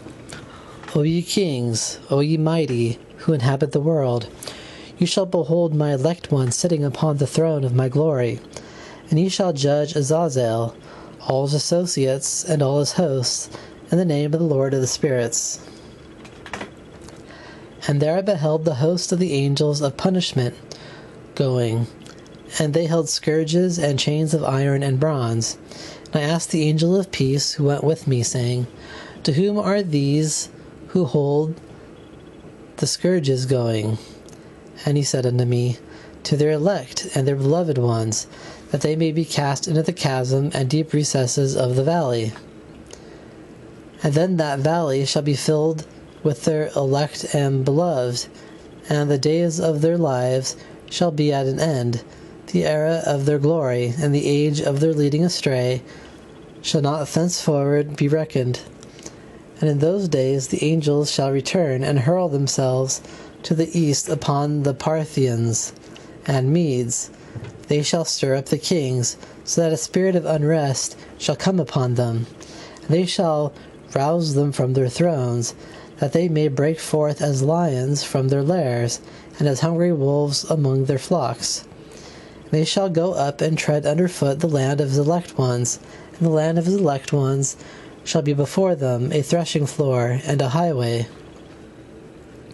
But the city of my righteous shall be a hindrance to their horses, and they shall begin to fight among themselves, and their right hand shall be strong against themselves. And a man shall not know his brother, nor a son his father, or his mother, till there be no number of corpses through their slaughter. and their punishment be not in vain. In those days shall the mouth of Sheol be opened, and they shall be swallowed up into it, and perish. Sheol shall swallow up sinners from the face of the elect.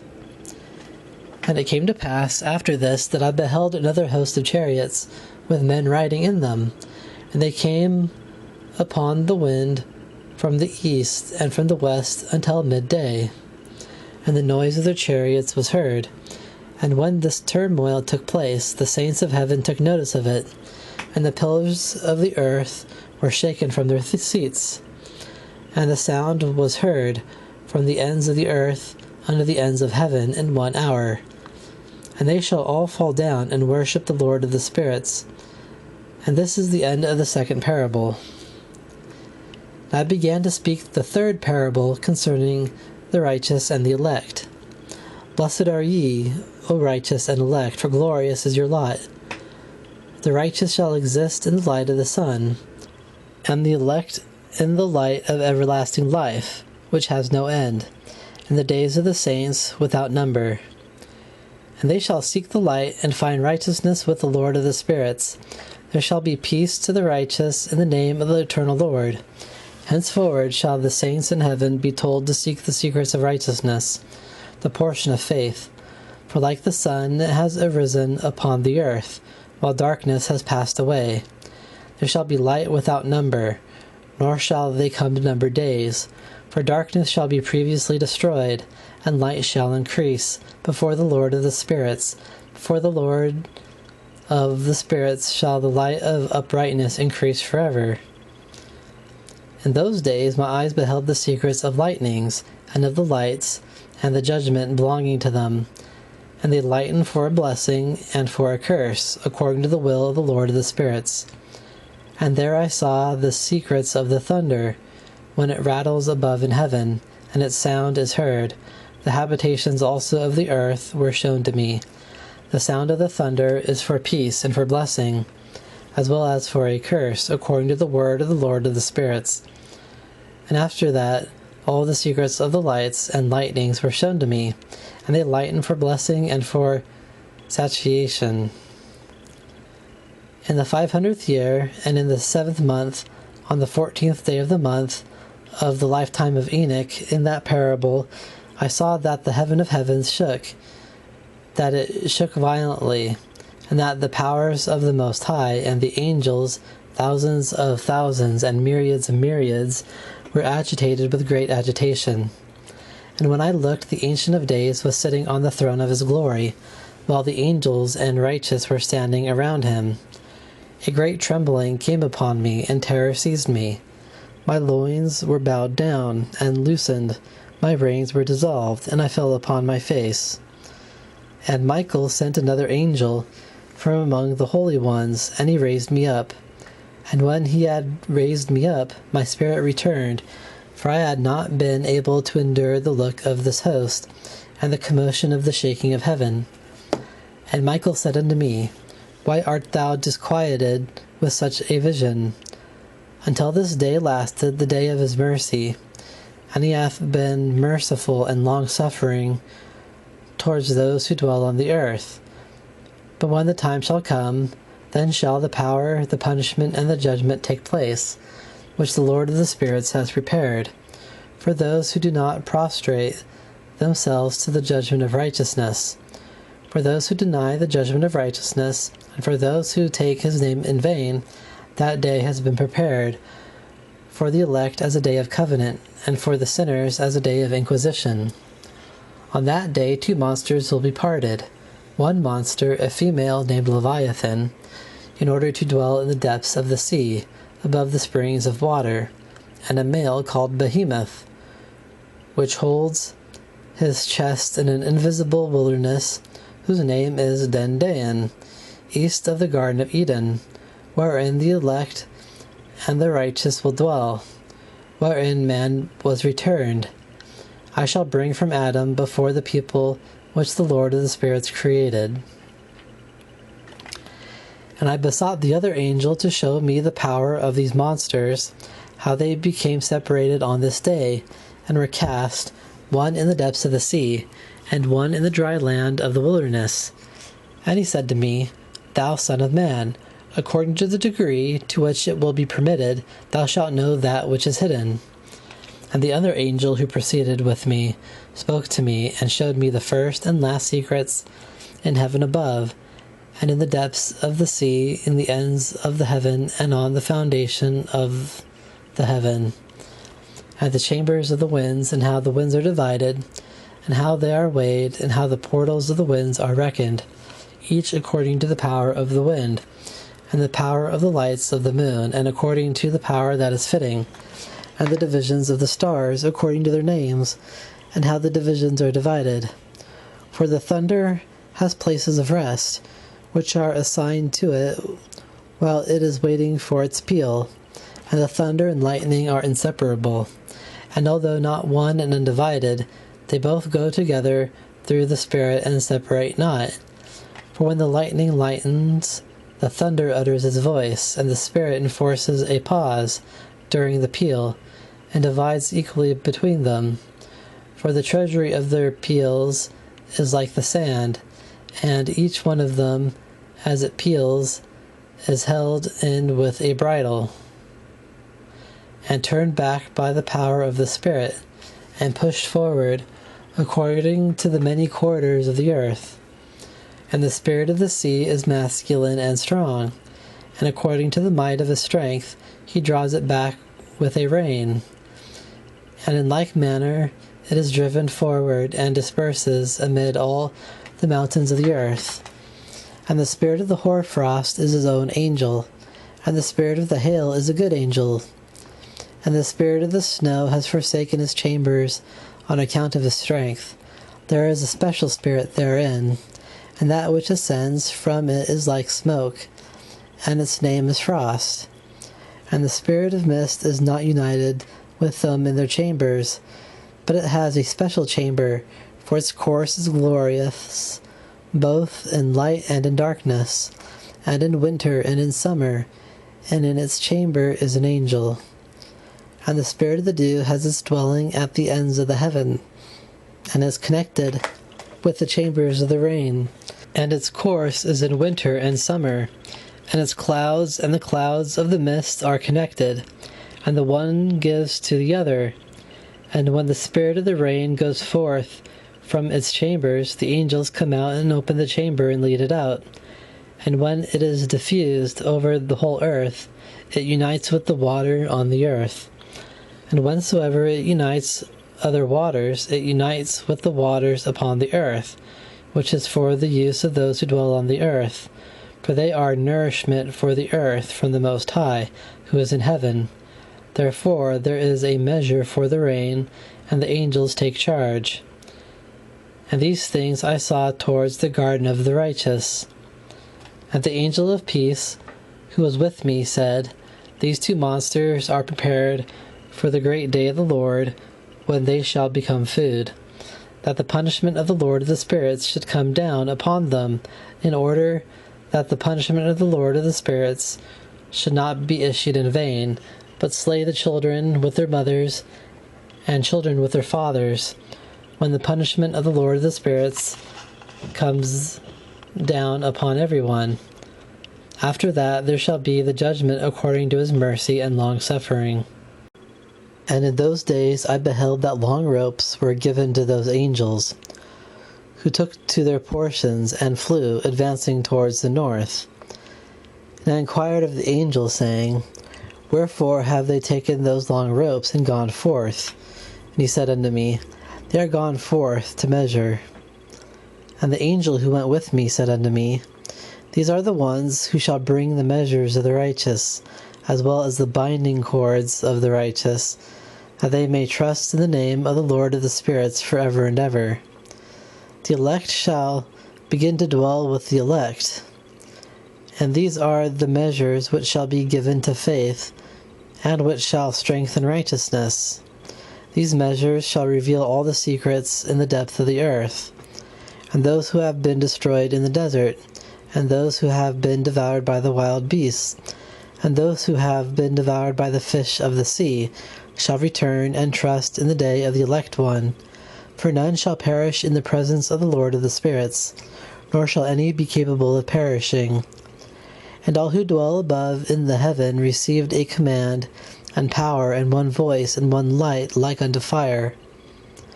And him, the first word, they shall bless, exalt, and glorify with wisdom. They shall be wise in utterance in the spirit of life, and in the Lord of the spirits. Then the Lord of the spirits seated the elect one upon the throne of his glory. He shall judge all the works of the holy in heaven above, and in a balance shall he weigh their actions. And when he shall lift up his countenance to judge their secret ways, in the word of the name of the Lord of the spirits, and their progress in the path of the righteous judgment of the Lord of the spirits, then shall they all speak with united voice, and bless, glorify, exalt, and praise, in the name of the Lord of the spirits. He shall call to every power of the heavens, to all the holy above, and to the host of God, the cherubim, the seraphim, and the ophanim, all the angels of power, and all the angels of governance, the elect one, and the other powers upon earth over the water. On that day shall raise their united voice, shall bless, glorify, praise, and exalt with the spirit of faith, with the spirit of wisdom and patience, with the spirit of mercy, with the spirit of justice and peace, and with the spirit of benevolence. All shall say with united voice, Blessed is he, and the name of the Lord of the spirits shall be blessed forever and forever. All who sleep shall not bless him in heaven above. All the holy in heaven shall bless him, all the elect who dwell in the garden of life, and every spirit of light who is capable of blessing, glorifying, exalting, and praising thy holy name. And all flesh shall glorify and bless thy name with an exceedingly limitless power forever and ever. For great is the mercy of the Lord of the spirits, and he is long-suffering. In all his works, and all that he has created, he has revealed to the righteous and the elect in the name of the Lord of the spirits. Thus the Lord commanded the kings, the governors, the exalted, and the landowners, and said, Open your eyes and lift up your eyebrows, if you are able to recognize the elect one. The Lord of the spirits sat him upon the throne of his glory, and the spirit of righteousness was poured out over him. The word of his mouth shall destroy all the sinners, and all the ungodly shall perish at his presence. On that day shall all the kings, the governors, the exalted, and the landowners stand up, behold, and perceive that he is sitting on the throne of his glory, that before him righteousness shall be judged, and that no vain word is spoken before him. Then pain shall come upon them as upon a woman in travail, whose labor is severe, when her child comes to the mouth of the womb, and she finds it difficult to bring forth. One portion of them shall look upon another. They shall be astonished, and shall humble their countenance, and pain shall seize them, when they shall behold that Son of Man sitting upon the throne of his glory. Then shall the kings, the governors, and all the landowners glorify him who has dominion over all things, him who has been concealed. For from the beginning the Son of Man was concealed, whom the Most High preserved in the presence of his power, and revealed to the holy and elect. He shall sow the congregation of the saints, and all the elect shall stand before him in that day. And all the kings, the governors, the exalted, and the landowners shall fall down on their faces before him, and shall worship him. They shall fix their hopes on that Son of Man, shall pray to him, and petition him for mercy. Then shall the Lord of the spirits hasten to expel them from his presence. Their faces shall be filled with shame, and darkness shall be added to their faces. And he will deliver them to the angels for punishment, that vengeance may be inflicted on those who have oppressed his children and his elect. And they shall be a spectacle for the righteous and for his elect. They shall rejoice over them, because the wrath of the Lord of the spirits resteth upon them, and his sword shall obtain from them a sacrifice. And the righteous and elect shall be saved on that day, and they shall never thenceforward see the face of the sinners and the oppressors. And the Lord of the spirits will abide over them, and with that Son of Man shall they eat and lie down, and rise up for ever and ever. And the righteous and elect shall have risen from the earth, and cease to be of downcast countenance. And they shall have been clothed with garments of glory, and these shall be the garments of life, from the Lord of the spirits. And your garments shall not wax old, nor your glory pass away before the Lord of the spirits. In those days the governors and the kings and the landowners shall implore him to grant them a little respite from the angels of his punishment, to whom they were delivered, that they might fall down and worship before the Lord of the spirits, and confess their sins before him. And they shall bless and glorify the Lord of the spirits, saying, Blessed is the Lord of the spirits, the Lord of kings, the Lord of rulers, and the master of the rich, the Lord of glory, the Lord of wisdom. Thy power shall enlighten every secret thing, from generation to generation, and thy glory is forever and ever. Deep are all thy secrets, and numberless, and thy righteousness is beyond reckoning. Now we know that we should glorify and bless the Lord of kings, him who rules over all kings. And they shall say, Would that we had rest to glorify and give thanks and have faith before his glory. And now we long for a little rest, but find it not. We pursue it, but procure it not. Light has passed away from before us, and darkness has become our habitation forever and ever, because we have formerly neither believed nor glorified the name of the Lord of the spirits. We have not glorified in the name of the Lord of the kings. We have not glorified the Lord in all his creation, but we have trusted in the scepter of our dominion and in our glory. In the day of our suffering and of our tribulation he will not save us, neither shall we find rest. We confess that our Lord is faithful in all his works, in all his judgments, and in his righteousness. In his judgment he pays no respect to persons. And we must depart from his presence on account of our works. All our sins are finished in righteousness. Then shall they say to themselves, Our souls are full of unrighteous gain. But that prevents us not from descending into the grave, the flames of the burden of Sheol. Afterwards their countenance shall be filled with darkness, and shame before the Son of Man. And they shall be driven from his presence, and before whom the sword shall remain to expel them. Thus saith the Lord of the spirits, This is the decree and the judgment against the governors, the kings, the exalted, and the landowners in the presence of the Lord of the spirits. And I saw other faces in that secret place. And I heard the voice of an angel saying, These are the angels who have descended upon the earth, and have revealed secrets to the sons of men, and have seduced the sons of men to commit sin. In those days Noah saw that the earth became deformed, and that destruction approached. Then he lifted up his feet, and went to the ends of the earth, and cried out to his grandfather Enoch. And Noah said 3 times with an embittered voice, Hear me, hear me, hear me. And I said unto him, Tell me what is transacting upon the earth, for the earth struggles and is violently shaken. Surely I shall perish with it. After this there was a great commotion on the earth, and a voice was heard from heaven.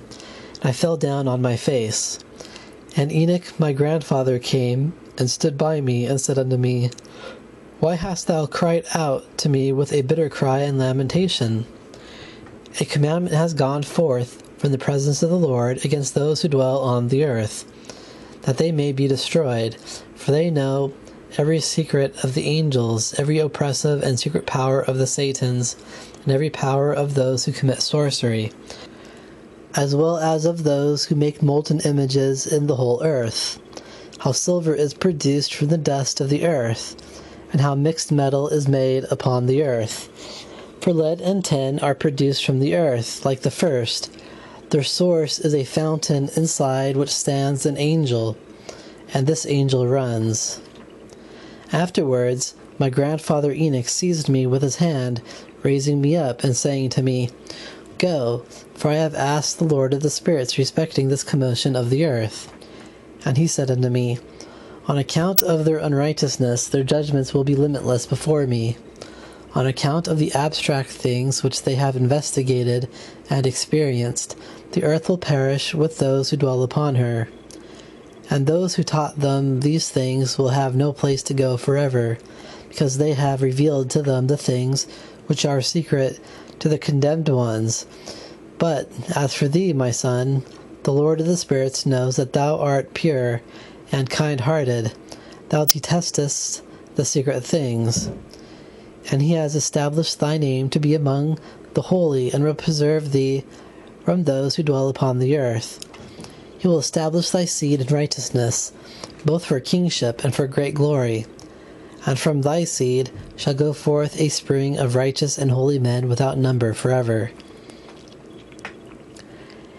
And after that he showed me the angels of punishment, who are prepared to come and let loose all the powers of the waters which are under the earth, in order to bring judgment and destruction on all who remain and dwell upon the earth. And the Lord of the spirits gave commandment to the angels who are going forth, that they should not cause the waters to rise, but should hold them in check. For those angels were over the powers of the waters. And I went away from the presence of Enoch. And in those days the word of God came unto me, and he said unto me, Noah, thy lot has come up before me, a lot without blame, a lot of love and uprightness.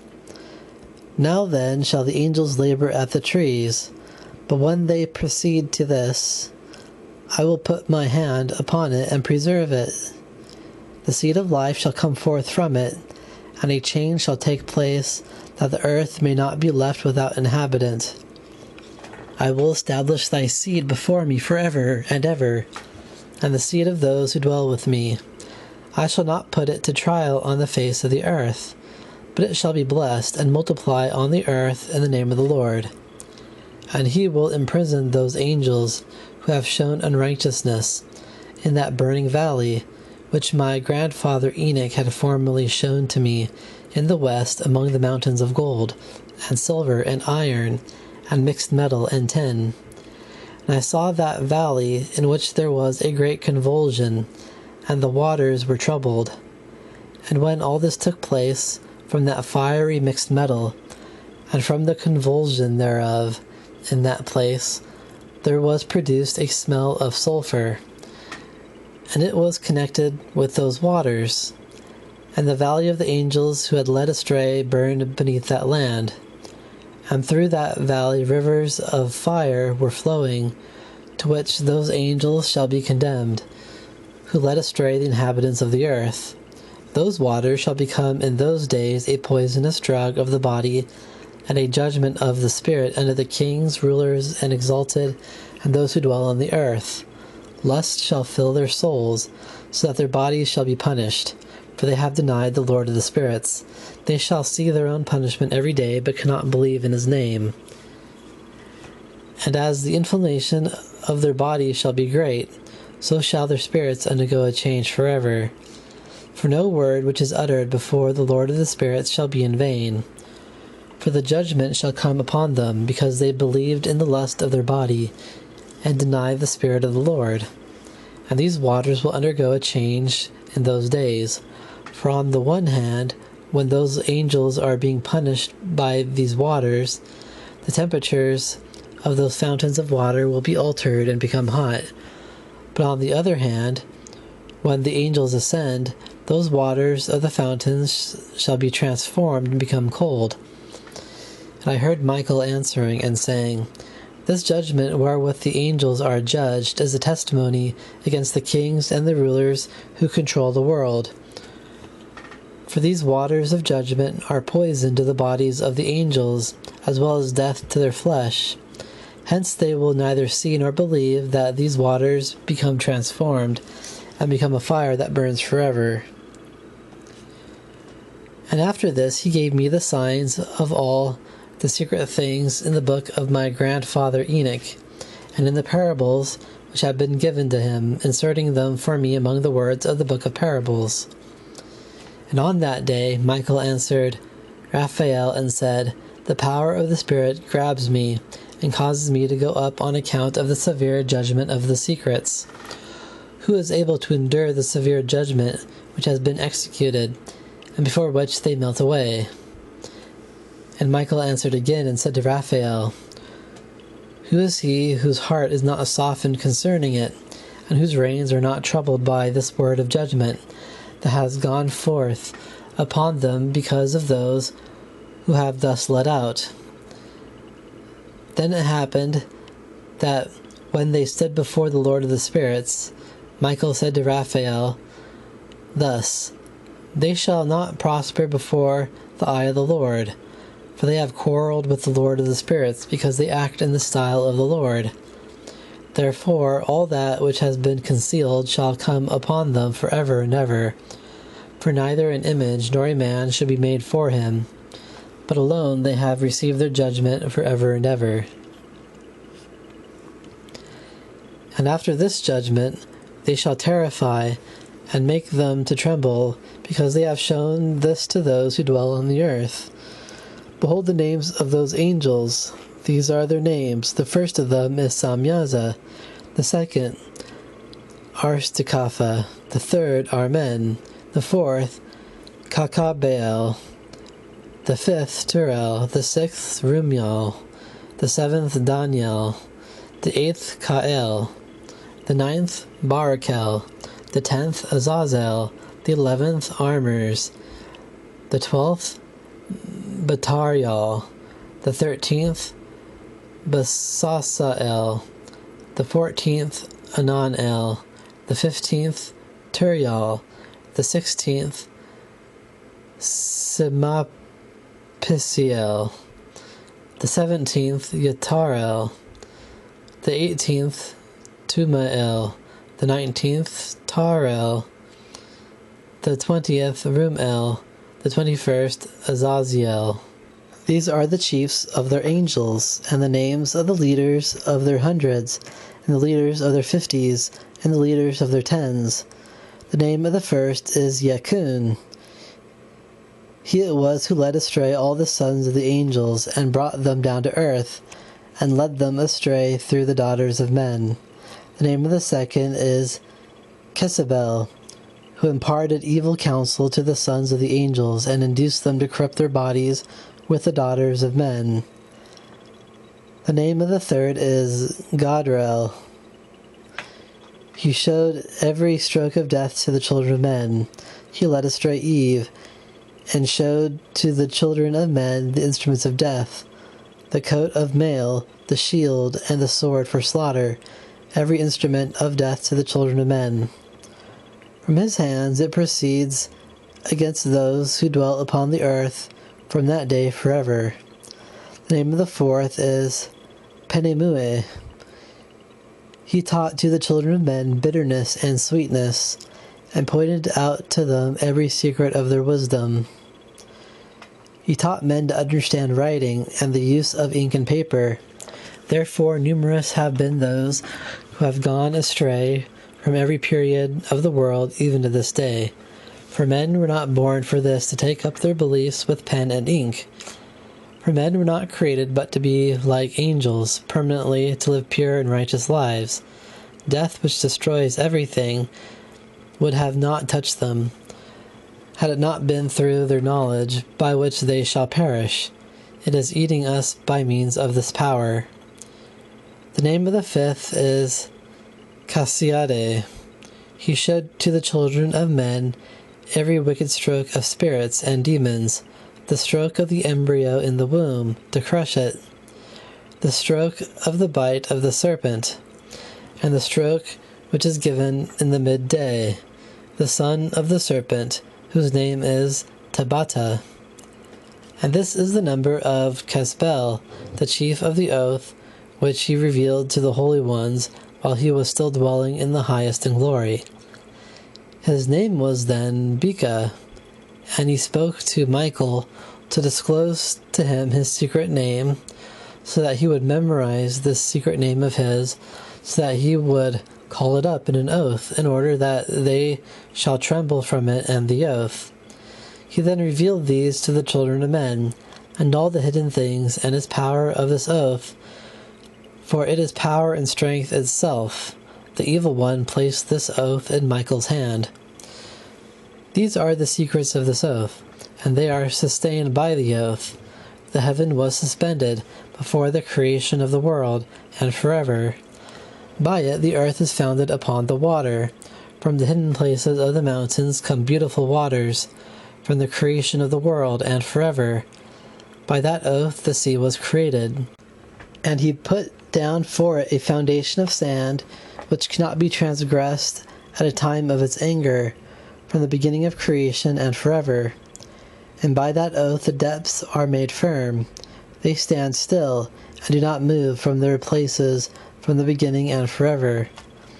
By the same oath the sun and the moon complete their courses of travel, and do not deviate from the laws made for them from the beginning and forever. And by the same oath the stars complete their courses of travel. If he calls their names, they shall respond for the beginning and forever. Likewise the waters and their spirits, all the winds and their paths of travel, from all the directions of the winds. The voice of the thunder and the light of the lightning are kept there. The chambers of hail, the chambers of frost, the chambers of mist, the chambers of rain and dew are kept there. All these believe and give thanks in the presence of the Lord of the spirits. They glorify with all their might, and please him in all this thanksgiving. They shall thank, glorify, exalt the Lord of the spirits forever and ever. This oath has become dominant over them. They are preserved by it, and their paths are preserved by it, so that their courses of travel do not perish. Then there came to them a great joy, and they blessed, glorified, and exalted, because the name of that Son of Man was revealed to them. And he sat on the throne of his glory, and the presidency of the judgment was given unto the Son of Man. He shall cause the sinners to pass away, and perish from before the face of the earth. And those who have led the world astray shall be bound with chains, and their ruinous congregation shall be imprisoned. All their deeds shall vanish from before the face of the earth. From thenceforth nothing that is corruptible shall be found, for that Son of Man has appeared, and has seated himself upon the throne of his glory. And all evil shall disappear from before his face, and the word of that Son of Man shall go forth and be strong before the Lord of the spirits. This is the third parable of Enoch. And it came to pass that his name during his lifetime was raised up before that Son of Man. It was lifted up in a chariot of the Spirit, and it went out from among them. And from that day I was no longer numbered amongst them. And he placed me between two winds, between the north and the west, where the angels took the cords to measure the place for the elect and the righteous. And there I saw the first fathers, and the righteous who from the beginning dwell in that place.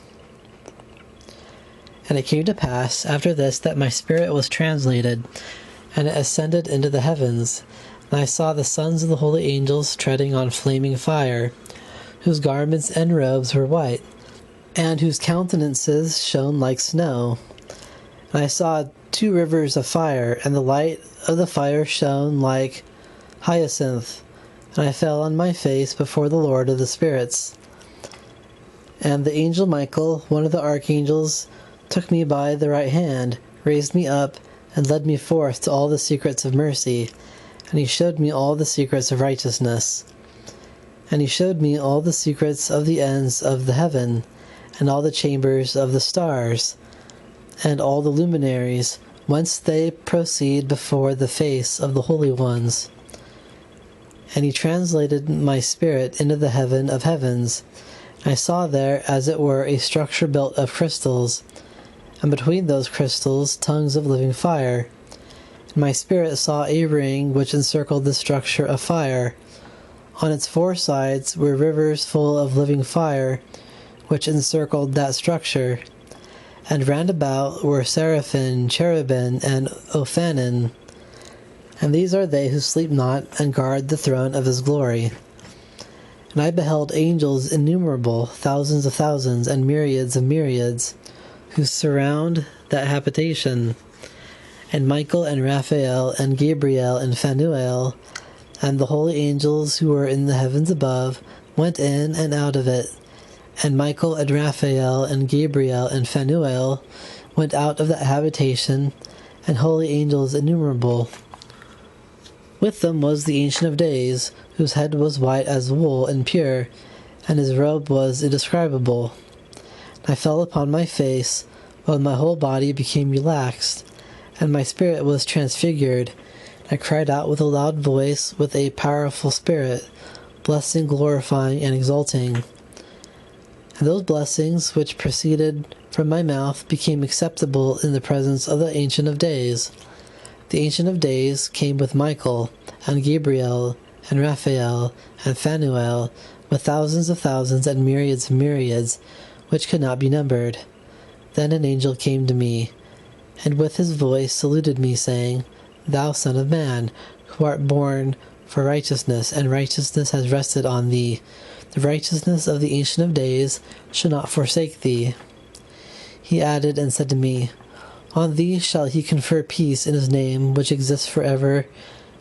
For from thence has peace gone forth, since the world was created, and thus shall it happen to thee forever and ever. Every one that will come to exist and walk shall follow thy path, since righteousness never forsakes thee.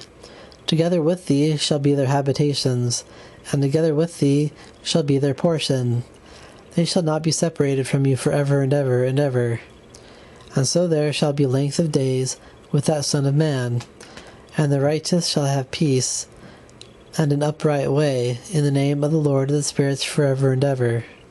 The Book of the Revolutions of the Luminaries of Heaven, according to their classes, their dominion, and their seasons, according to their names and places of origin, and according to their months, which Uriel, the holy angel who was with me, explained to me, he who conducts them. And he showed me all their laws, exactly as they are, and how it is with regard to all the years of the world and unto eternity, till the new creation is accomplished, which will be eternal. This is the first law of the luminaries. The sun is a luminary, whose rising is a gate of heaven, which is located in the east, and whose setting is another gate of heaven located in the west. I beheld 6 gates whence the sun goes forth, and 6 gates where the sun sets.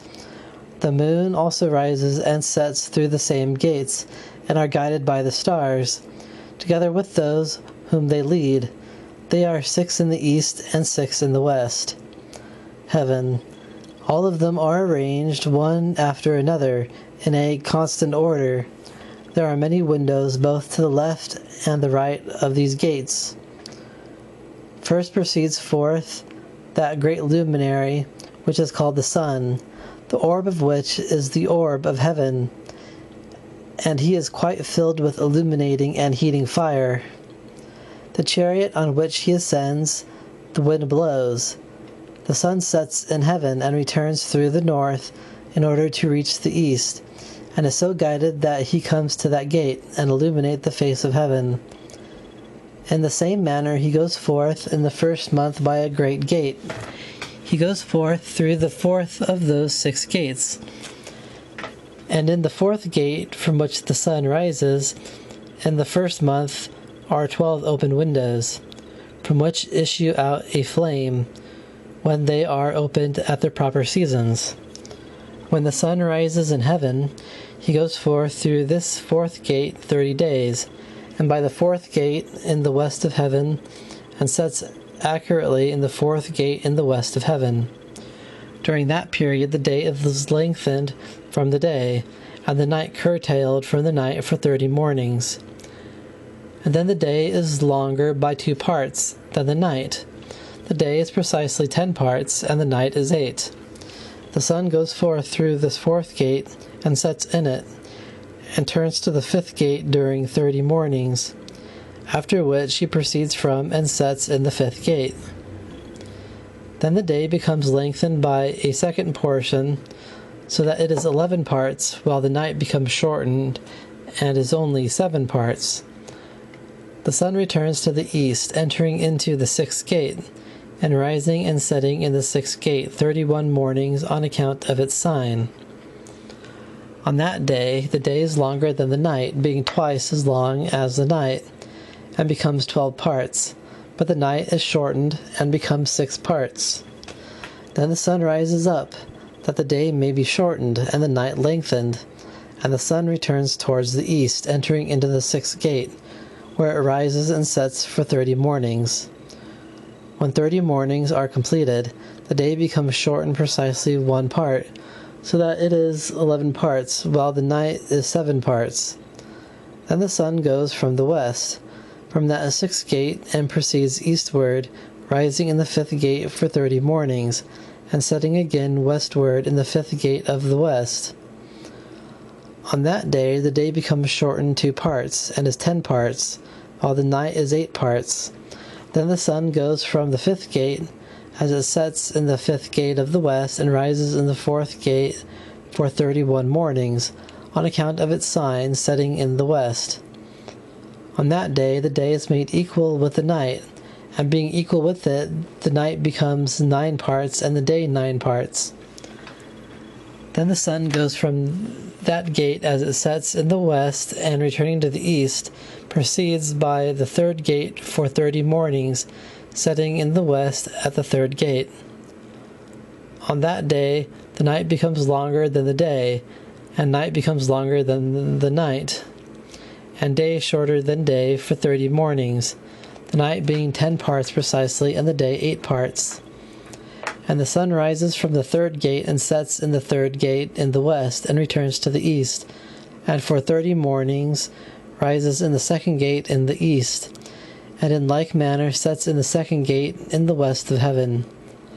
On that day the night is 11 parts, and the day 7 parts. Then the sun goes at that time from the second gate, as it sets in the second gate in the west, but returns to the east by the first gate for 31 mornings, and sets in the west in the first gate. On that day the night becomes longer, and amounts to the double of the day, and the night is 12 parts precisely, while the day is 6 parts. Thus the sun completes his appearances, and goes through those same cycles of appearance a second time, coming out through all the gates for 30 mornings, and setting in the west opposite to it. On that day the night is contracted in its length a 9th part, that is 1 portion, and becomes 11 parts, and the day is 7 parts. Then the sun, returning and entering the second gate, which is on the east, resumes his appearances for 30 mornings, rising and setting. On that day the night is contracted in its length, so the night becomes 10 parts, and the day 8 parts. Then the sun goes from that second gate, and sets in the west, but returns to the east, and rises in the east in the third gate 31 mornings, setting in the west of heaven.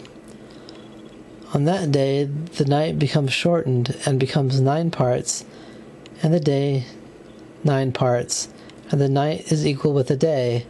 The days of the year add up to precisely 364 days. The lengthening of the day and night, and the contraction of the day and night, are made to differ from each other by the progress of the sun.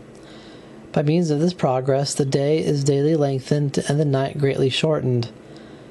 Thus this is the law and course of the movement and the rising of the sun, that great luminary which is called the sun, for the duration of the years of the cosmos in respect to his going in and coming out. This also is that very luminary which manifests himself in his appearance as God has commanded, that he shall come out in this manner and go in. And neither does he diminish, nor take rest, but runs day and night, and his light is 7-fold brighter than that of the moon, but the dimensions of both are equal. And after this law I beheld another law concerning the inferior luminary, the name of which is the moon. And her orb is as the orb of heaven. Her chariot in which she rides is driven by the wind, and light is given to her by measure.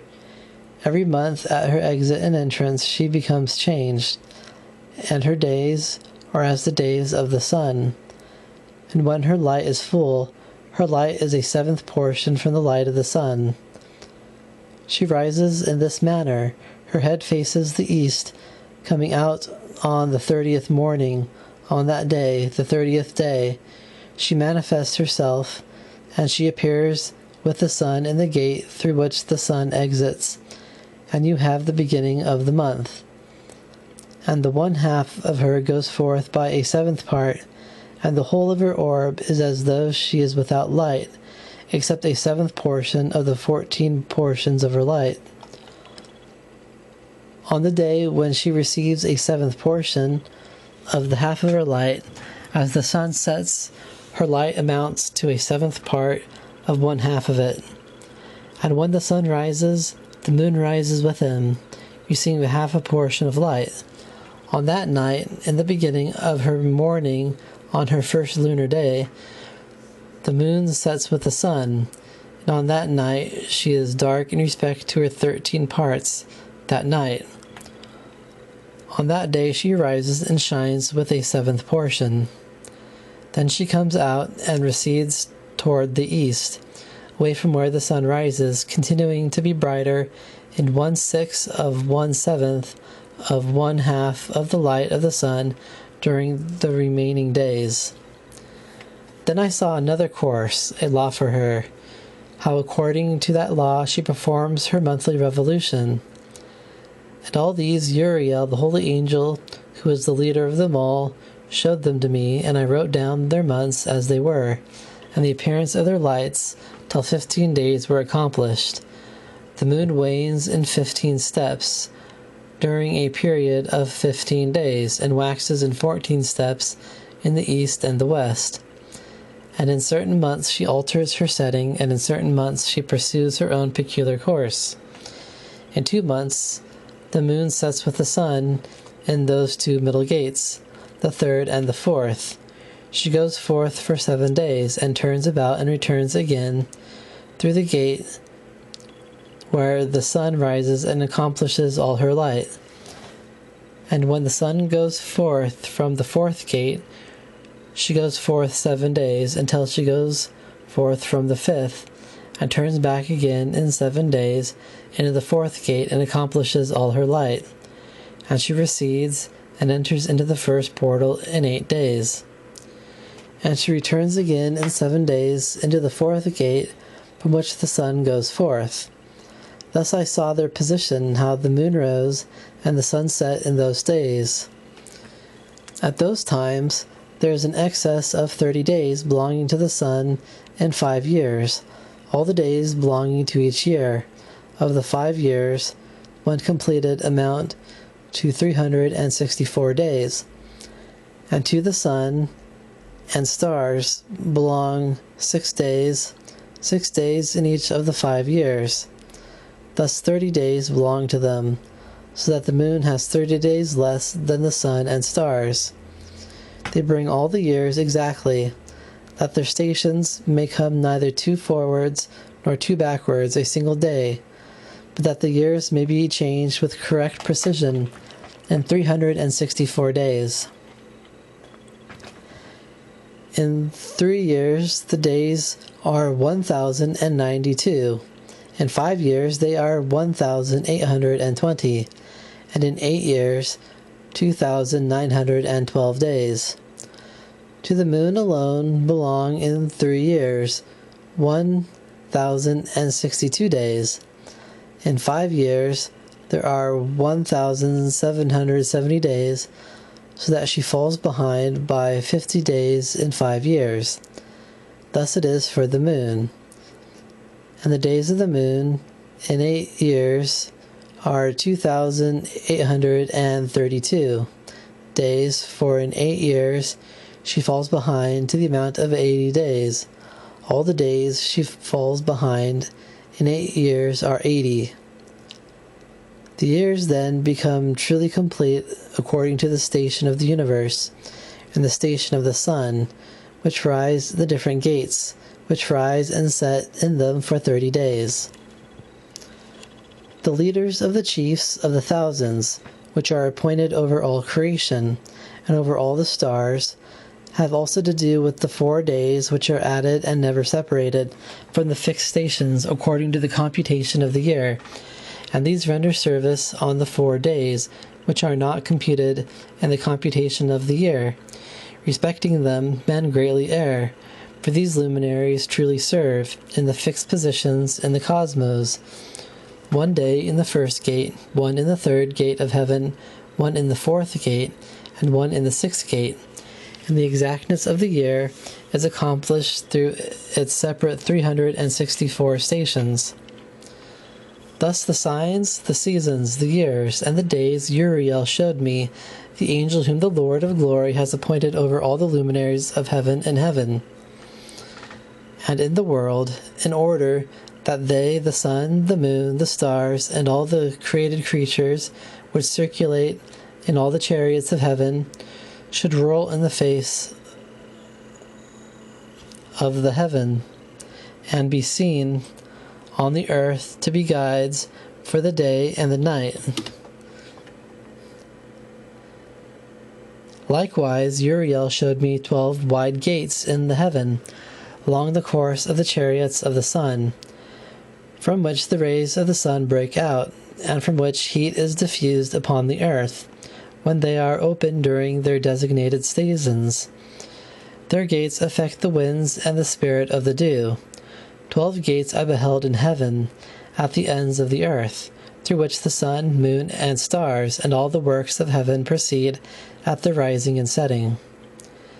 There are many open windows to the left and to the right, but one window produces the heat at its designated time, in the manner of those gates through which the stars rise in accordance with their orders and set according to their numbers.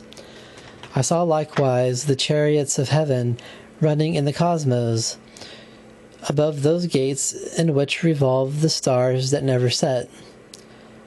One of these is greater than all, which goes round the whole world.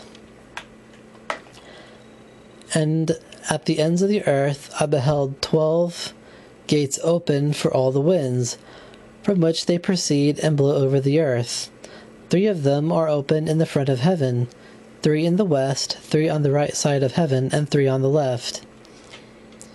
The first 3 are those which are towards the east, 3 are towards the north, 3 behind those which are upon the left, towards the south, and 3 on the west.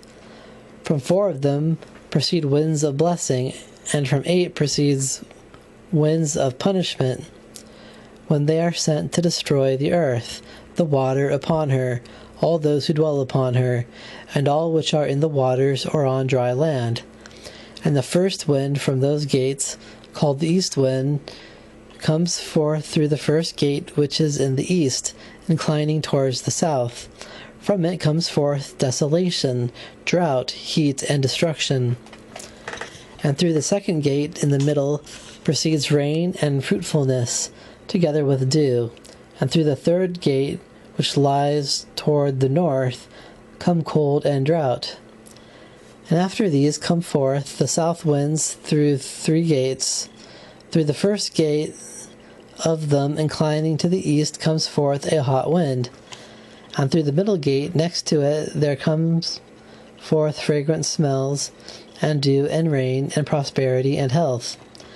And through the third gate lying to the west come forth dew, rain, spoilers, and desolation.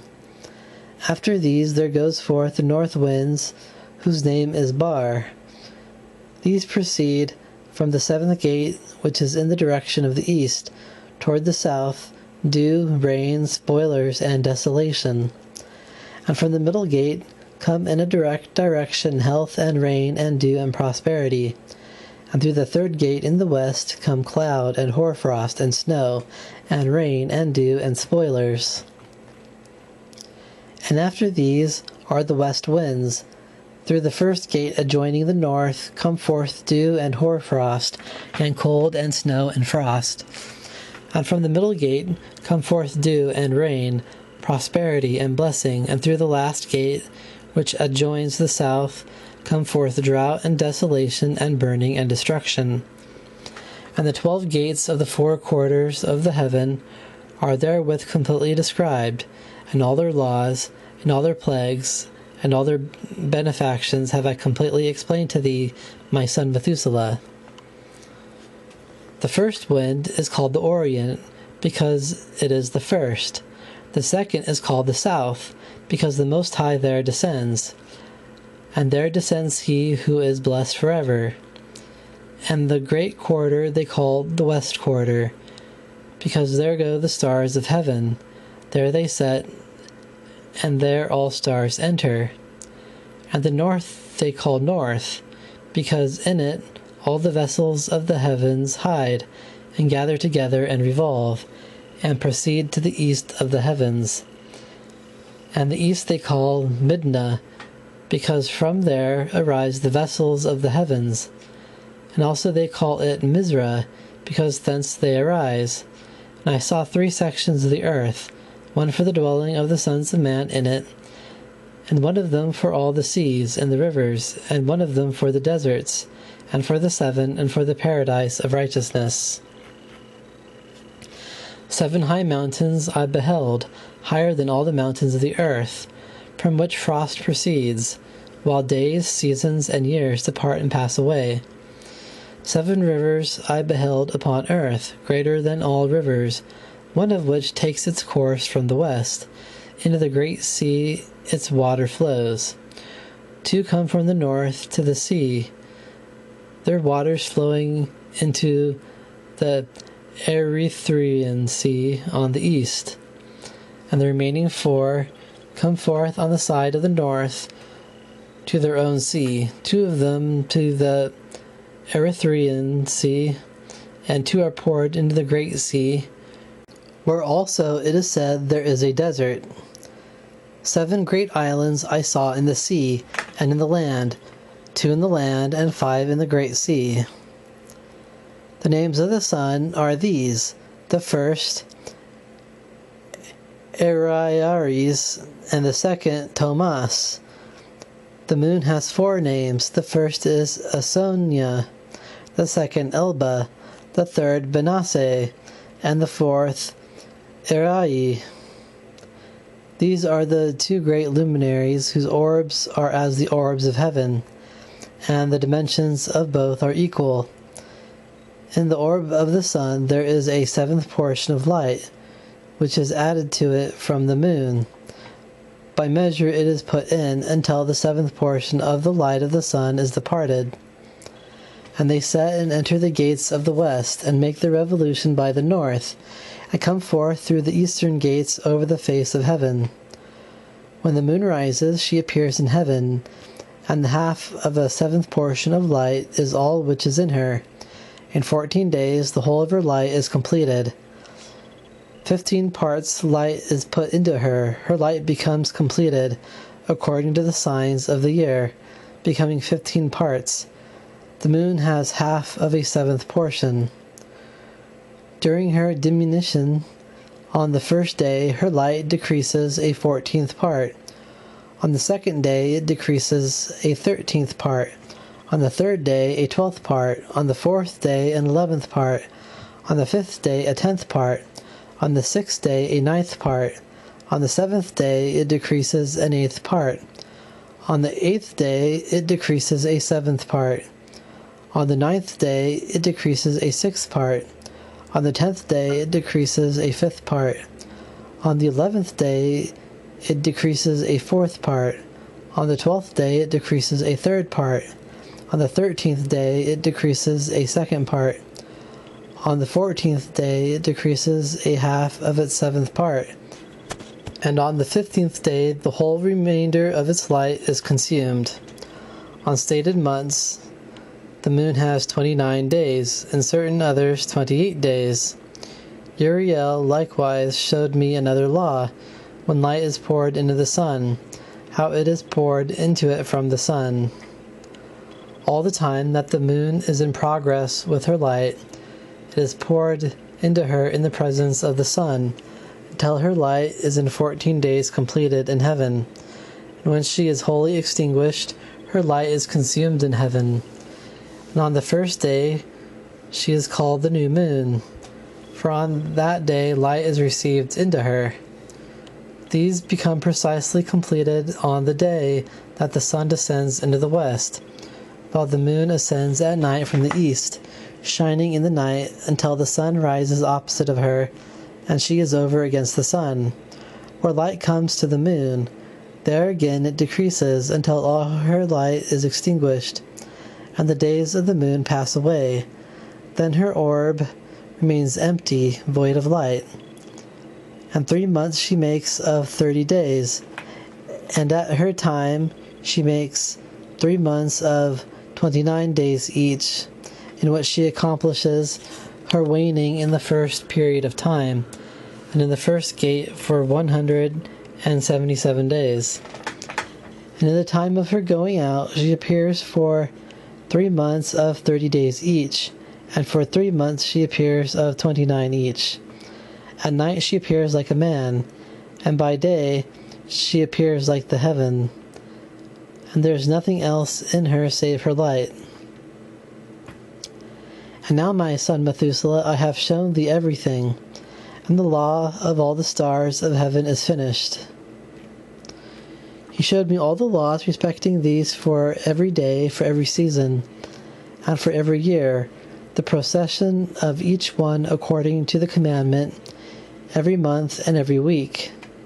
He showed me also the decrease of the moon, which is effected in the 6th gate, for in the 6th gate is her light consumed. And after that there is the beginning of the waning, which takes place in the 1st gate in its season, till 177 days are accomplished, reckoned according to weeks, 25 weeks and 2 days. She is less than that of the sun, according to the order of the stars, by 5 days, in 1/2 year precisely.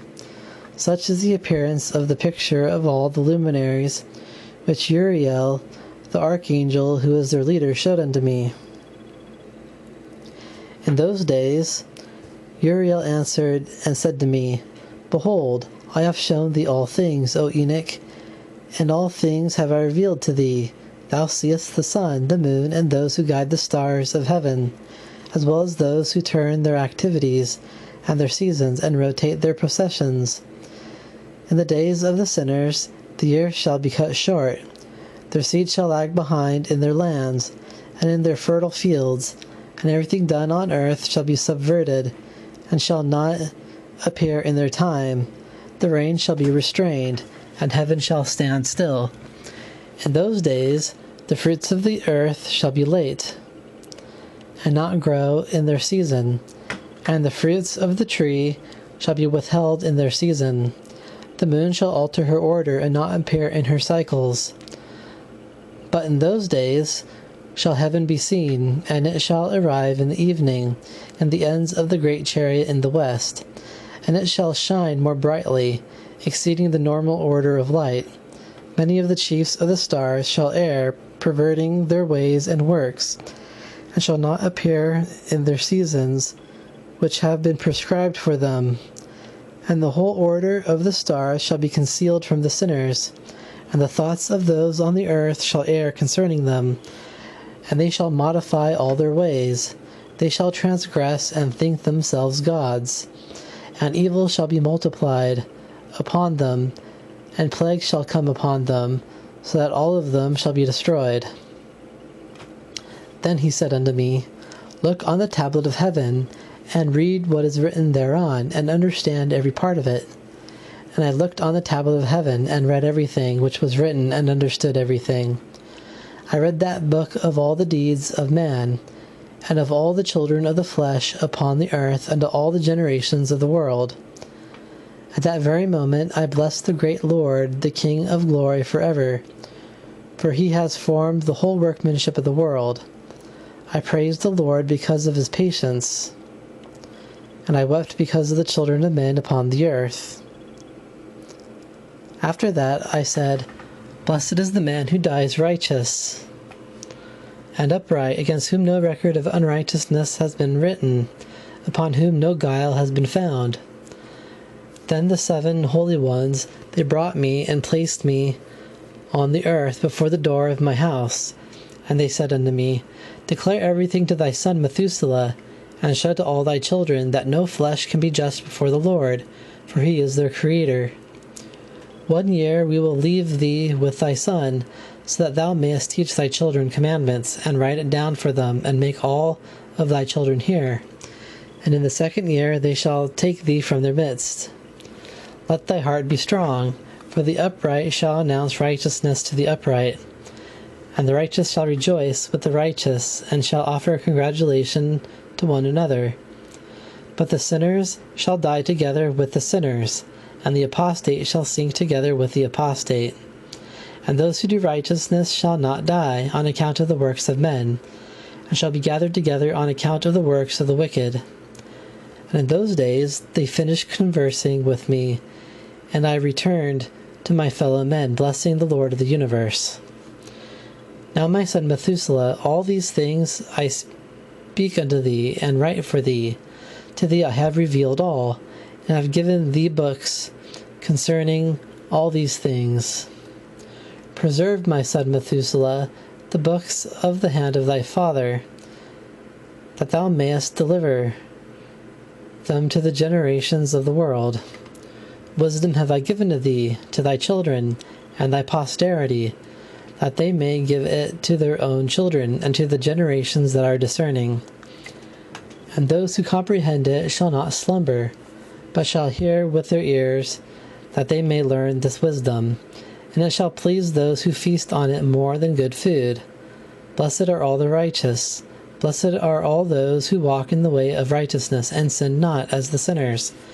In the computation of the days in which the sun traverses the heaven, entering into and departing from the gates for 30 days, together with the chiefs of the thousands of the order of the stars, together with the 4 which are added, which divide the 4 parts of the year, which lead them and enter with them 4 days. Respecting these men greatly err, and do not compute them in the computation of the year, for they greatly err respecting them, nor do men know accurately that they are in the computation of the year. Truly they are marked down forever, 1 in the 1st gate, 1 in the 3rd, 1 in the 4th, and 1 in the 6th. The year is completed in 364 days. Truly has it been stated, and accurately has it been computed, that which is marked down. For the luminaries, the months, the festivals, the years, and the days, Uriel has explained to me, and has communicated to me, whom the Lord of all creation on my account commanded. He has the power in the heaven both day and night, so that he may cause the light to shine over man, sun, moon, and stars, and all the principalities of heaven, which revolve in their circuits. These are the orders of the stars, which set in their places, in their seasons, in their festivals, in their days, and in their months. And these are the names of those who lead the ones that come out and go down in their seasons, which lead them in their places, in their months, in their influence, and in their positions. The 4 leaders first enter, who separate the 4 quarters of the year. After them, the 12 leaders of the orders, which distinguish the months, and the 360 chiefs of 1,000, who divide the days, and the 4 additional ones, leaders which divide the 4 quarters of the year. These leaders over thousands are added between leader and leader, each behind a place to stand, but their leaders make the division. These are the names of the leaders who divide the 4 quarters of the year, which are fixed: Melkel, Halamelech, Melial, and Narel. And the names of those who lead them are Adnarel, Jasusal, and Jelumael. These are the 3 who follow the leaders of the orders, which themselves follow after those leaders of the stations who divide the 4 quarters of the year. In the first part of the year rises and rules Malchias, who is named Temani, and the sun. All the days of his influence, during which he rules, are 91 days. And these are the signs of the days which are seen upon earth. In the days of his influence, sweat, heat, and fountains, all the trees become fruitful. The leaf of every tree comes forth. The wheat is harvested. The rose and every species of flower blossoms in the field, and the trees of winter are dried up. These are the names of the leaders who are under them: Barkel, Zelzabel, and another chief of 1,000 is named Heloialeph, the days of whose influence have been completed. The other leader next after them is Helemelech, whose name they call the Shining Sun. All the days of his light are 91 days. These are the signs of the days upon earth: heat and drought. And the trees ripen their fruits, and produce all their fruits ripe and ready.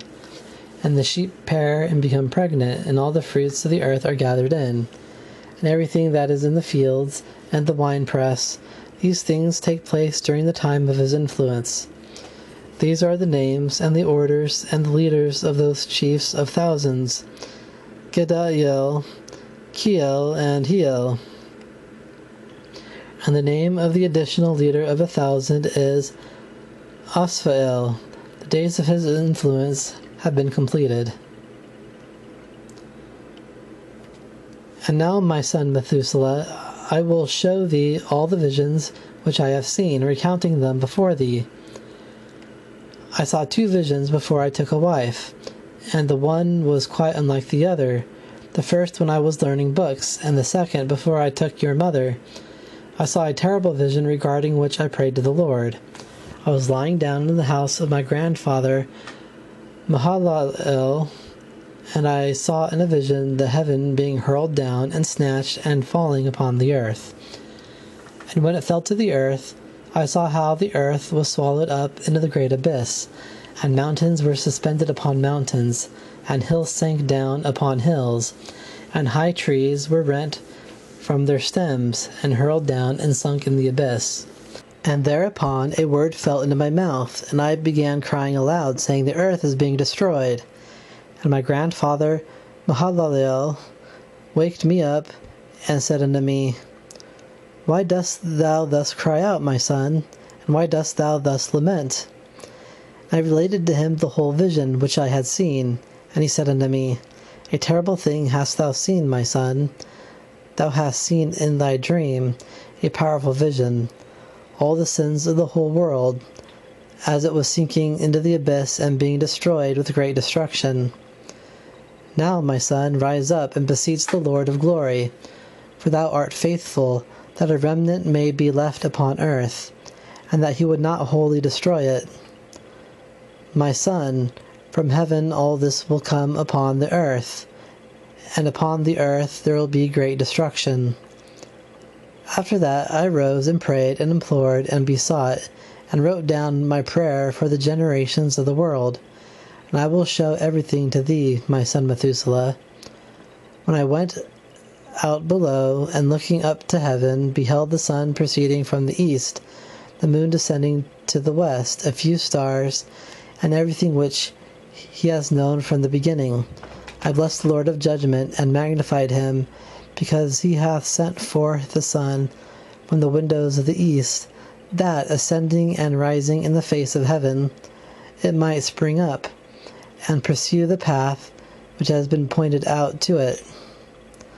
Then I lifted up my hands in righteousness, and blessed the Holy and Great One. I spoke with the breath of my mouth, and with a tongue of flesh, which God has formed for all the sons of mortal men, that with it they may speak, giving them breath, a mouth, and a tongue to converse with. Blessed art thou, O Lord, the King, great and powerful in thy greatness, Lord of all the creation of heaven, King of kings, God of the whole world, whose reign, whose kingdom, and whose majesty endure forever and ever, and from generation to generation thy dominion. All the heavens are thy throne forever, and all the earth thy footstool forever and forever. For thou hast made, and over all thou reignest. No act whatsoever exceeds thy power or wisdom. Thy throne hath not retreated from her station, nor from before thy presence. Thou knowest all things, seest and hearest them, nor is anything concealed from thee, for thou perceivest all things. The angels of thy heavens have transgressed, and on mortal flesh shall thy wrath take place until the day of the great judgment. Now then, O God and Lord and great King, I entreat thee and beseech thee to grant my prayer, that a posterity may be left to me on earth, and that the whole human race may not perish, that the earth may not be left destitute, and destruction take place forever. O my Lord, let the race perish from off the earth which has offended thee, but a righteous and upright race establish as a plant of the eternal seed, and hide not thy face, O Lord, from the prayer of thy servant. After this I saw another dream, and explained it all to thee, my son. Then Enoch responded and said to his son Methuselah, To thee, my son, will I speak. Hear my word, and incline thine ear to the visionary dream of thy father. Before I took thy mother Edna, I saw in a vision on my bed, and behold, a cow emerged from the earth, and that cow was white. And after it came forth a female heifer, and with it came forth another 2 calves. One of them was black, and one was red. The black calf then gored the red one, and pursued it over the earth. From that period I could see nothing more of the red calf. But the black calf increased in bulk, and a female calf came with him. After this I saw that many cows proceeded forth, resembling him, and following after him.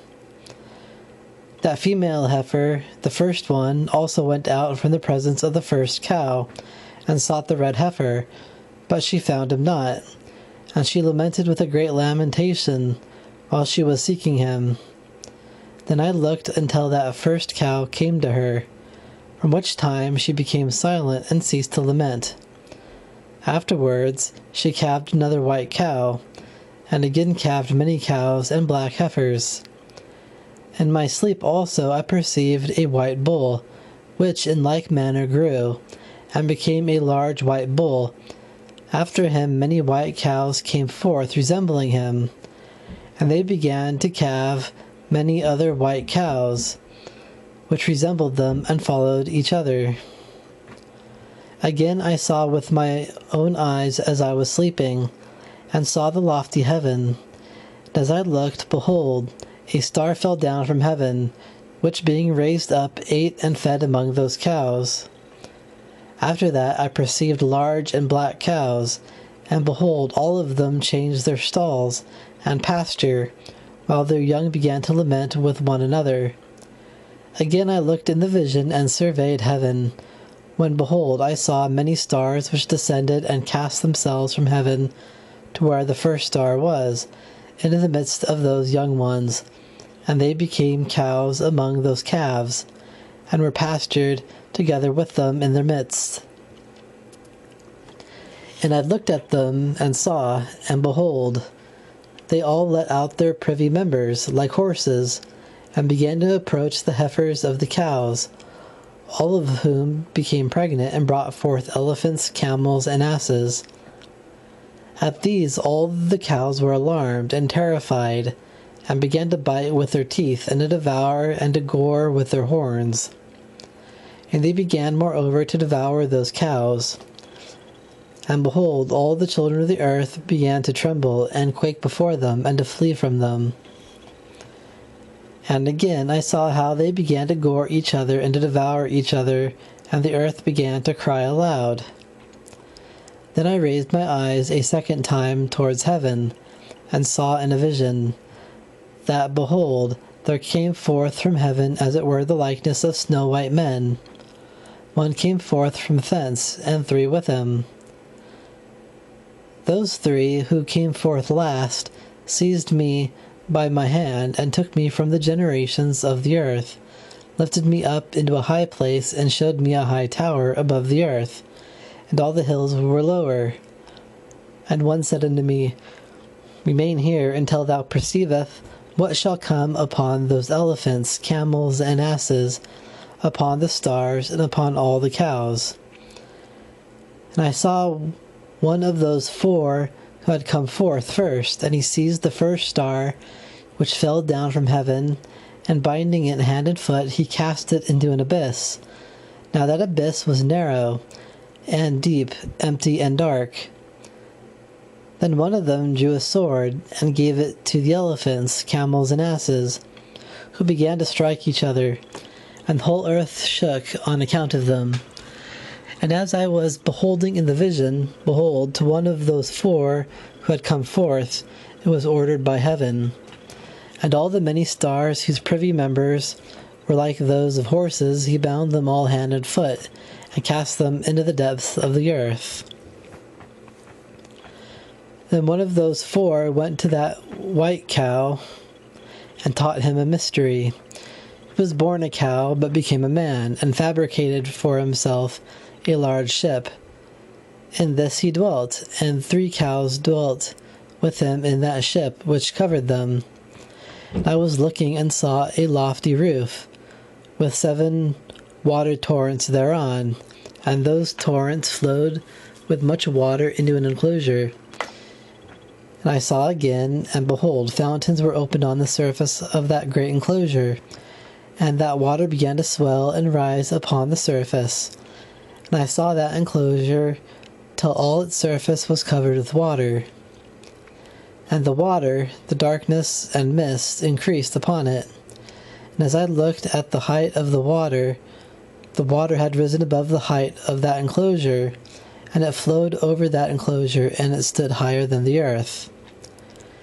And everything that was in that enclosure were gathered together, until I saw how they sank, and were swallowed up and perished in that water. But the ship floated above it. All the cows, the elephants, the camels, and the asses were drowned on the earth, with all the animals, so that I could no longer see them. Neither were they able to get out, but perished and sunk into the deep. Again I looked in the vision, until those torrents from the lofty roof were removed, and the fountains of the earth were normalized, while other depths were opened, into which the water began to descend, until the dry ground appeared. The ship remained on the earth. The darkness receded, and it became light. Then the white cow, and the 3 cows with them, came forth from that ship. One of the 3 cows was white, resembling that cow. One of them was red as blood, and one of them was black. And the white cow left them. Then began wild beasts and birds to bring forth. Of all these the different kinds assembled together: lions, leopards, wolves, dogs, hyenas, wild boars, foxes, squirrels, swine, hawks, eagles, kites, striped crow, and ravens. Then a white cow was born in the midst of them, and they began to bite and chase each other. But that white cow which was born in the midst of them brought forth a wild ass and a white cow as well, and the wild asses multiplied. Then the white cow which was born brought forth a black wild boar and a white sheep. That wild boar also brought forth many wild boars, and that sheep brought forth 12 sheep. When those 12 sheep grew up, they delivered one of them to the asses. Again, those asses delivered that sheep to the wolves, and he grew up in the midst of them. And that sheep led forth all the 11 other sheep, that they might dwell and feed with him in the midst of the wolves. And they multiplied and became many flocks of sheep. And the wolves began to oppress the flock, till they had cast their young into a river to sink in the waters. But those sheep began to cry aloud on account of their little ones, and to complain unto their Lord. And a sheep which had been saved from the wolves fled, and escaped to the wild asses. And I saw the sheep how they lamented and cried, and besought their Lord with all their might, till that Lord of the sheep descended at the voice of the sheep from a lofty abode, and came to them, and inspected them. And he called that sheep which had escaped the wolves, and spake with him concerning the wolves, that he should admonish them not to touch the sheep. And that sheep went to the wolves, according to the word of the Lord, and another sheep met him, and went with him. And the two went and entered together into the assembly of those wolves, and spake with them, and admonished them not to touch the sheep from henceforth. And thereupon I saw the wolves, and how they oppressed the sheep exceedingly with all their power, and the sheep cried aloud. And the Lord came to the sheep. He began to strike the wolves, who commenced a grievous lamentation. But the sheep were silent, nor from that time did they cry out. And I saw the sheep till they departed from amongst the wolves. But the eyes of the wolves were blinded, and those wolves departed in pursuit of the sheep with all their power. And the Lord of the sheep went with them, as their leader, and all of his sheep followed him. And his face was dazzling, and glorious, and terrible to behold. But the wolves began to pursue those sheep till they reached a pool of water. And that pool of water was divided, and the water stood on this side and on that before their face. And the Lord led them, and placed himself between them and the wolves.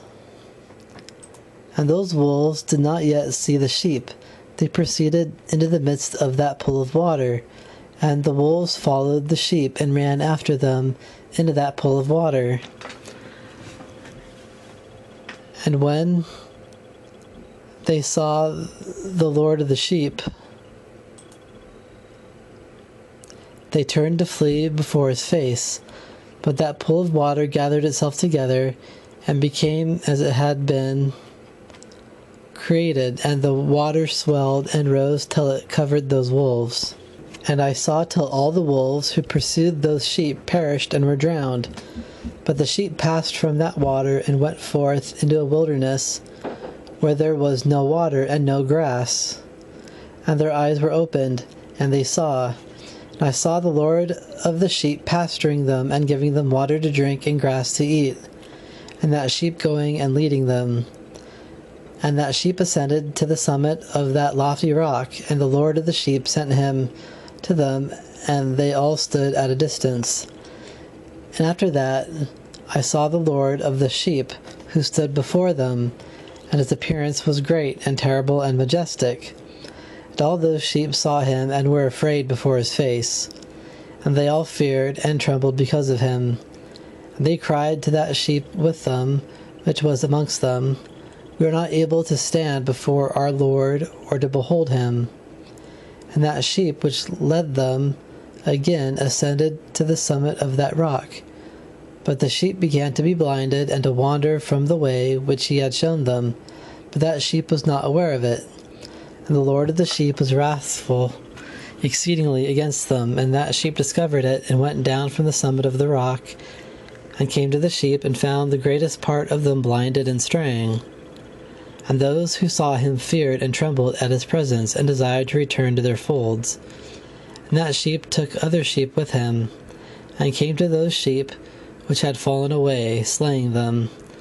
And the sheep feared his presence. And thus that sheep brought back those sheep that had strayed, and brought them back into their folds. And I saw in this vision till that sheep became a man, and built a house for the Lord of the sheep, and placed all of the sheep in that house. And I saw till the sheep which had met that sheep which led them fell asleep. And I saw till all the senior sheep perished, and little ones arose in their place. And they came to pasture, and approached a stream of water. Then that sheep, their leader, which had become a man, withdrew from them, and fell asleep. And all the sheep sought him, and cried over him with a great lamentation. And I kept looking till they quieted down from crying for that sheep, crossed that stream of water, and all the sheep stopped. Those who were leading them made agreements with those whom they found, and they led them. And I saw till the sheep came to a goodly place, and a pleasant and glorious land.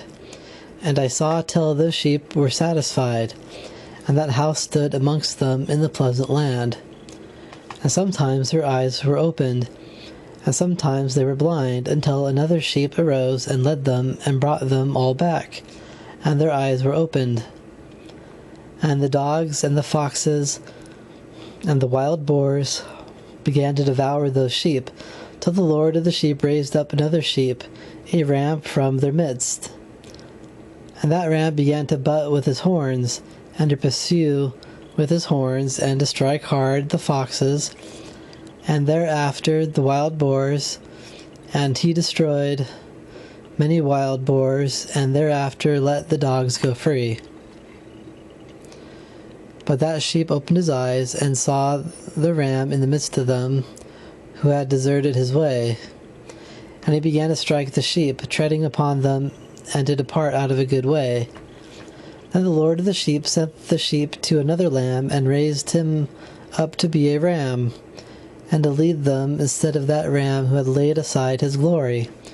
Going therefore to him, and conversing with him alone, he raised up that ram, and made him a judge and leader of the flock. But during all these things those dogs oppressed the sheep. And the first ram persecuted that latter ram, and that latter ram arose and fled before him.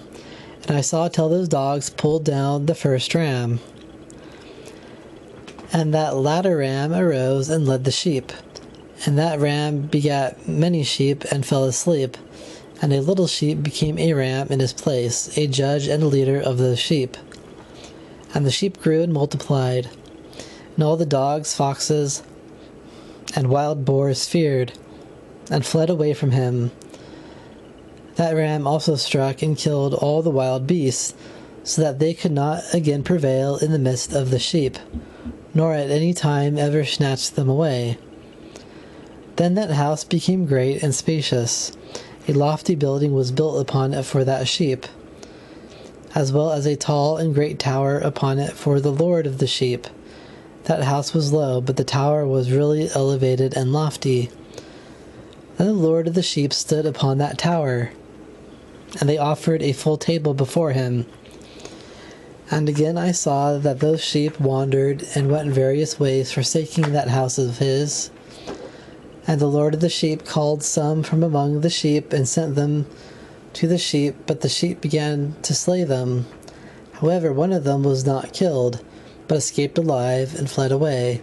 He cried aloud to the sheep, and they wanted to kill him. But the Lord of the sheep rescued him from the sheep, and caused him to ascend to me, and caused him to dwell there. He sent also many others to them to testify, and with lamentations to exclaim against them. And after that I saw that when they forsook the house of the Lord and his tower, they fell away entirely, and their eyes were blinded. And I saw the Lord of the sheep, how he wrought much slaughter amongst them in their herds, until those sheep invited that slaughter, and he handed over his place. He left them in the hands of the lions, leopards, and wolves, hyenas, as well as the hands of the foxes, and to all the wild beasts of the wilderness began to tear those sheep into pieces. And I saw that he forsook that their house and their tower, and gave them all into the hands of the lions, to tear and devour them into the hand of all the wild beasts. Then I began to cry out with all my might, imploring the Lord of the sheep, and showing him how the sheep were devoured by all the beasts of prey. But he looked on in silence, rejoicing that they were devoured, swallowed up and carried off, and leaving them in the power of every beast for food. And he called 70 shepherds, and cast those sheep to them, that they might pasture them. And he spake to the shepherds and their companions, Let each of you pasture the sheep henceforward, and everything that I shall command you, that do ye. And I will deliver them over unto you duly numbered, and tell you which of them are to be destroyed, and ye shall destroy them. And he delivered the sheep to them. Then he called to another, and said, Observe and mark everything which the shepherds shall do to these sheep, for many more of them shall perish than I have commanded. Of every excess and slaughter which the shepherds shall commit, there shall be an account, as how many may have perished by my command, and how many they have destroyed of their own accord. Of all the destruction brought about by each of the shepherds, there shall be an account. And according to the number, I will cause a recital to be made before me, how many they have destroyed of their own accord, and how many they have delivered up to destruction, that I may know all their proceedings, and that delivering the sheep to them, I may see what they will do, whether they will act as I have commanded them or not. Of this, however, they shall be ignorant, neither shalt thou make any explanation to them, neither shalt thou reprove them. But there shall be an account of all the destruction done by them, each in his appointed time, and lay it all before me. And I saw till those shepherds pastured in their appointed time, they began to slay and to destroy more than they were bidden, and they delivered those sheep into the hands of the lions. So the lions and the leopards ate and devoured the majority of those sheep. The wild boars also ate along with them. Then they burned that tower and demolished that house. I became exceedingly sorrowful over that tower, because that house of the sheep was demolished. Afterwards I was unable to see if those sheep entered that house. And the shepherds and their companions delivered over those sheep to all the wild beasts to devour them, and each one of them received in his time a definite number. It was written by the other in a book how many each one of them destroyed of them. And each one slew and destroyed many more than was prescribed. I began to weep and lament on account of those sheep. And thus in the vision I saw the one who wrote how he wrote down every one that was destroyed by those shepherds day by day, even everything that they had done, and all that each one of them had made away with, and all that they had given over to destruction. And the book was read before the Lord of the sheep. And he took the book from his hand, and read it, and sealed it, and laid it down. And forthwith I saw how the shepherds pastured for 12 hours. And behold, 3 of those sheep turned back, and came and entered, and began to build up all that had fallen down of that house. But the wild boars came and tried to hinder them, but they were not able. They began to build as before, and they reared up that tower, and it was named the High Tower. And they began again to place a table before the tower. But all the bread on it was polluted and not pure. And as touching all this, the eyes of the sheep were blinded, so they saw not, and the eyes of their shepherds likewise. And they delivered them in large numbers to their shepherds for destruction. They trampled the sheep with their feet and devoured them. And the Lord of the sheep remained unmoved, till all the sheep were dispersed over the field, and mingled with them. And they could not be rescued from out of the hands of the beasts. And this one who wrote the book carried it up and showed it, and read it before the Lord of the sheep, and implored him on their account, and besought him on their account, as he showed him all the doings of the shepherds, and gave testimony before him against all the shepherds. Then, taking the book, he deposited it with him and departed. Then I saw after that how 37 shepherds were pasturing, all of whom finished in their respective periods as the first. Others then received them into their hands, that they might pasture them in their respective periods, every shepherd in his own period. After that I saw in the vision all the birds of heaven coming, eagles, vultures, kites, and ravens. The eagles were the ones who were leading all the birds. They began to devour the sheep, to peck out their eyes, and to eat up their bodies. The sheep then cried out, for their bodies were devoured by the birds. I also cried out, and groaned in my sleep against that shepherd which pastured the sheep. And I saw until those sheep were devoured by the dogs, and eagles, and kites. They neither left them their body, nor their skin, nor their muscles, until their bones fell upon the ground, and the sheep became diminished. I observed likewise during the time that 23 shepherds were pasturing and completed in their respective periods 58 periods. Then were small lambs born of those white sheep, who began to open their eyes and to see, crying out to the sheep. Yea, they cried to them, but the sheep oppressed them, and did not listen to what they said to them, but were exceedingly deaf, and their eyes were exceedingly blinded. I saw in the vision that ravens flew down upon those lambs, and they seized one of those lambs, and dashed the sheep in pieces, and devoured them. And I saw till horns grew upon those lambs, and the ravens cast down their horns.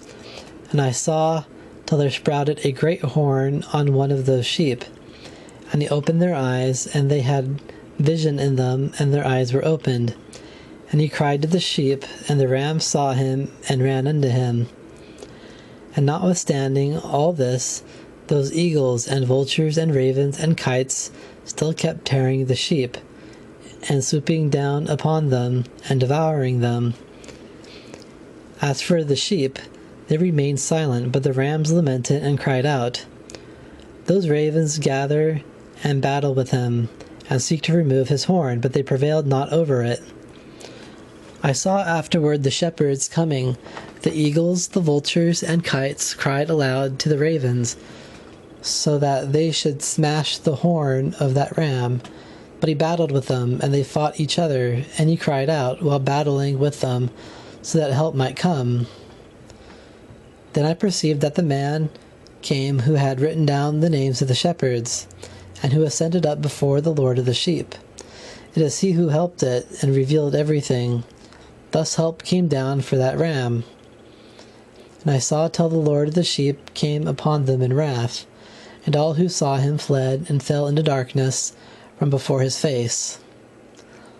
All the eagles, vultures, ravens, and kites gathered with all the sheep of the field, coming together with them. And thus having come together in unity, all of them cooperated in order to smash the horn of the ram. And I saw that man who wrote the book according to the word of the Lord, for he opened that book of the destruction which those 12 last shepherds caused. And he revealed before the Lord of the sheep that they had greater destruction than their predecessors. And I saw till the Lord of the sheep came unto them, and took in his hand the rod of his wrath, and smote the earth. And all the beasts and all the birds of the heaven fell down from the midst of those sheep, and were swallowed up in the earth, and it was covered upon them. Then I saw that a great sword was given to the sheep, and the sheep proceeded against all the beasts of the field in order to kill them. And all the beasts and birds of heaven fled from before their face.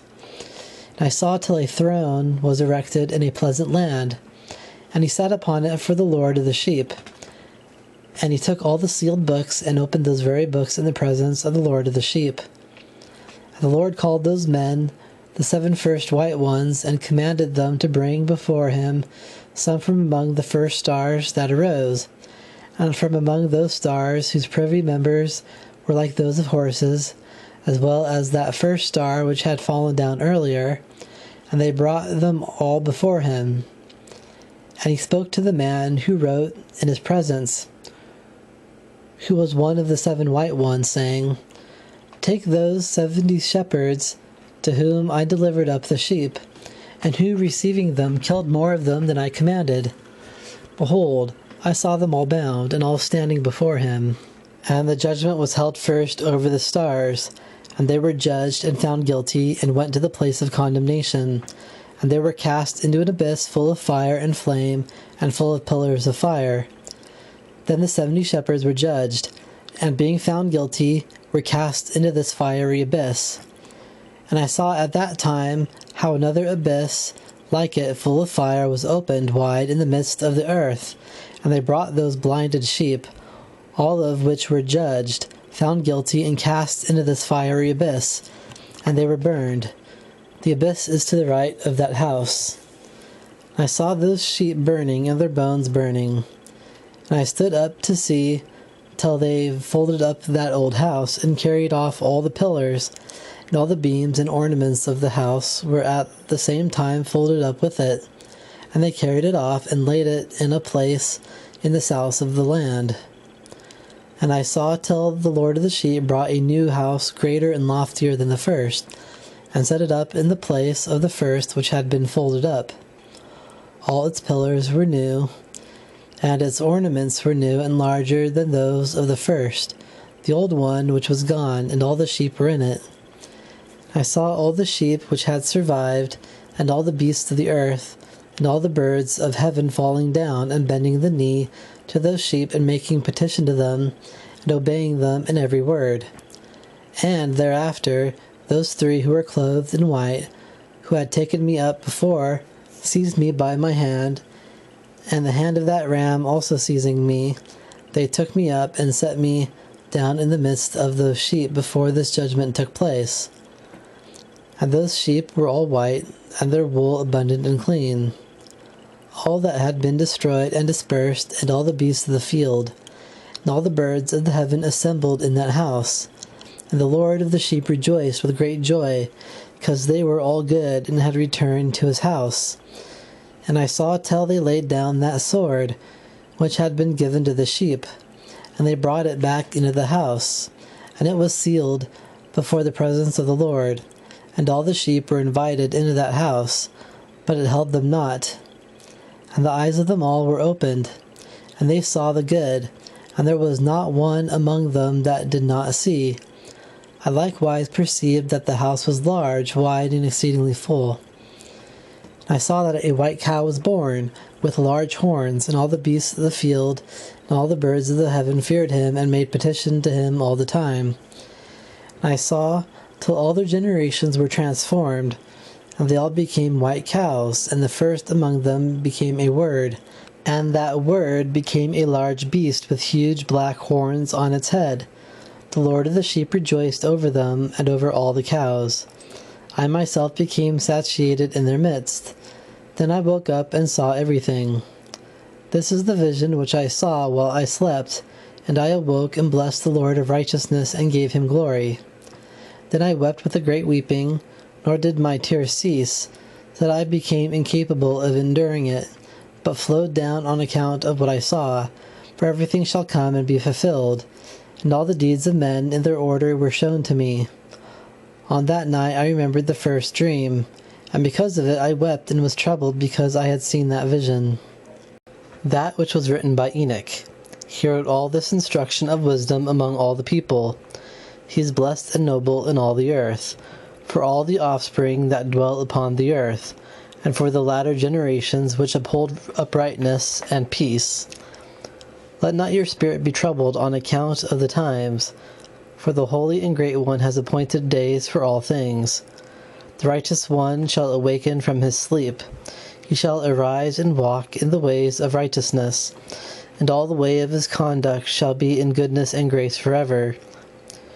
He will be merciful to the righteous, and give him eternal uprightness. He will give authority and judge in kindness and righteousness, and they shall walk in eternal light. Sin and darkness shall perish forever, and shall no more be seen from that day forevermore. After this Enoch began to speak from the books, and Enoch said, concerning the children of righteousness, concerning the elect of the world, and concerning the plant of truth, I will speak these things, yea, I will declare unto you, my children, according to that which was revealed to me from the heavenly vision, that which I have learned from the words of the holy angels, and understood from the tablet of heaven. Enoch then began to speak from the books, and said, I was born the 7th and the 1st week, while judgment and righteousness continued to endure. But after me, in the 2nd week, great wickedness shall arise, and fraud shall spring forth, and therein the end of the first will take place. But therein a man shall be saved. After it is ended, unrighteous judgment shall become greater, and he shall make a decree upon the sinners. After that, in the 3rd week, during its completion, a man shall be elected as the plant of the righteous judgment, and after him one shall emerge as the eternal plant of righteousness. After that, during the 4th week, during its completion, the visions of the old and the righteous shall be seen, and a law shall be made with a fence for all generations. After that, in the 5th week, during its completion, the house of glory and a kingdom shall be built forever.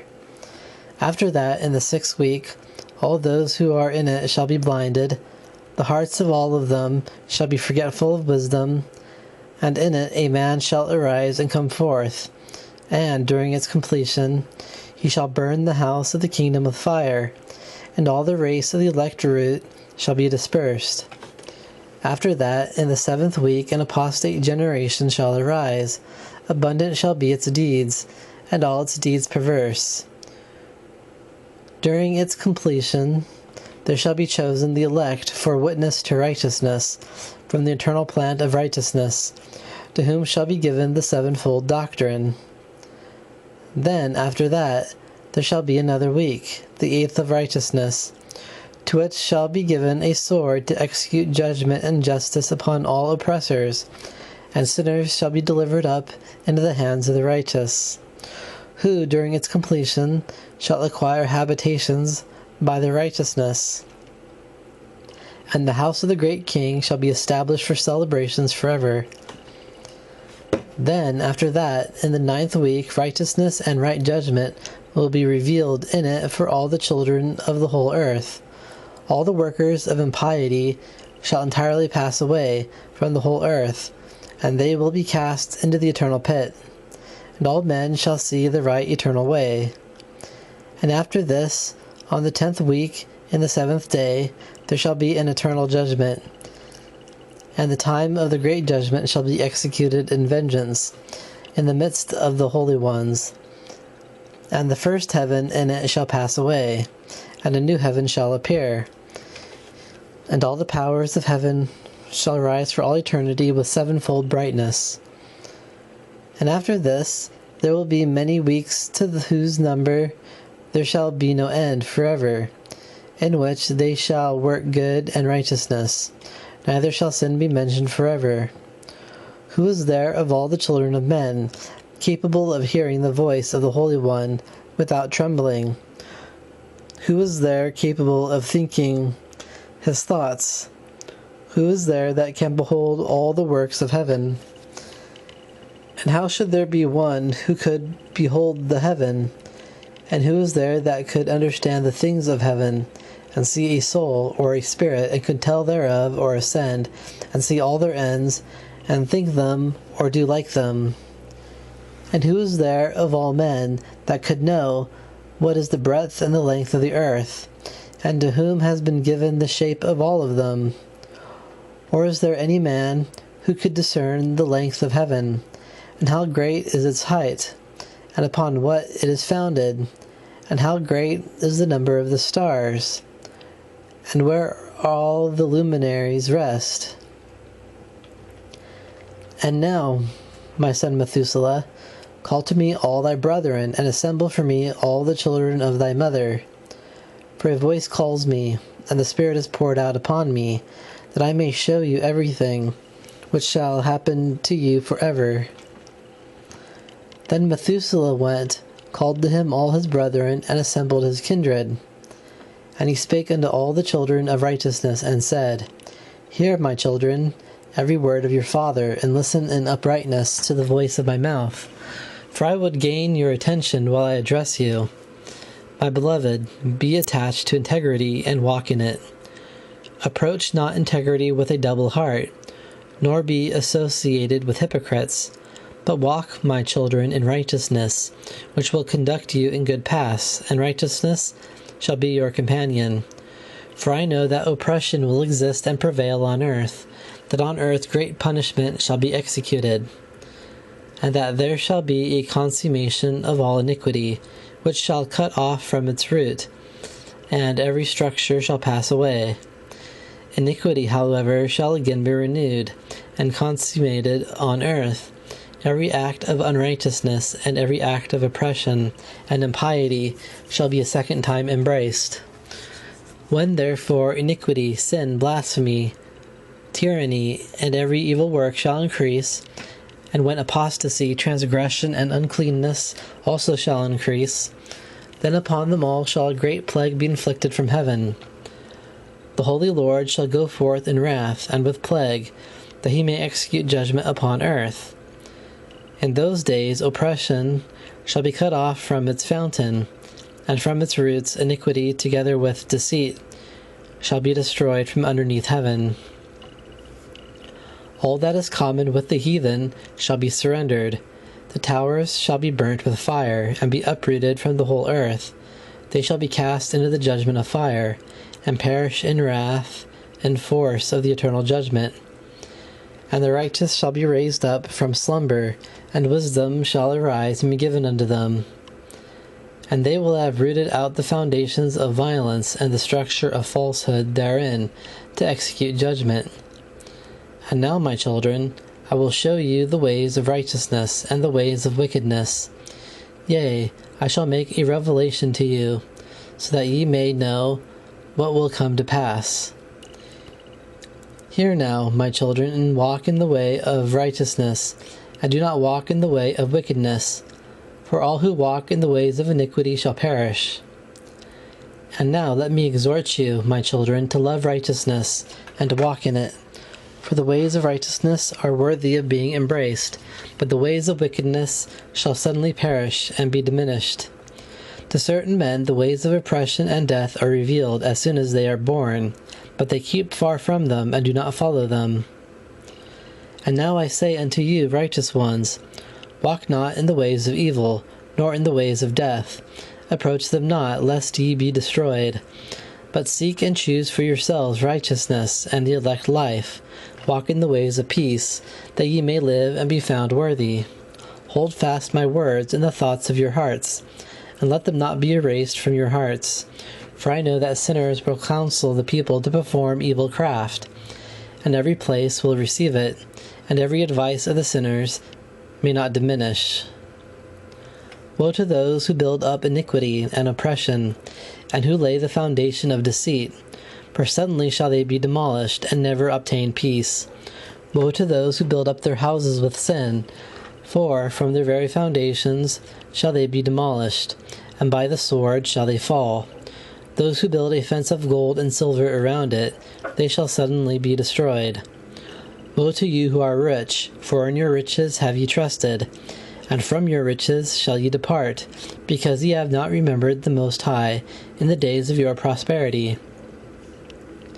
In the days of your affluence ye committed oppression.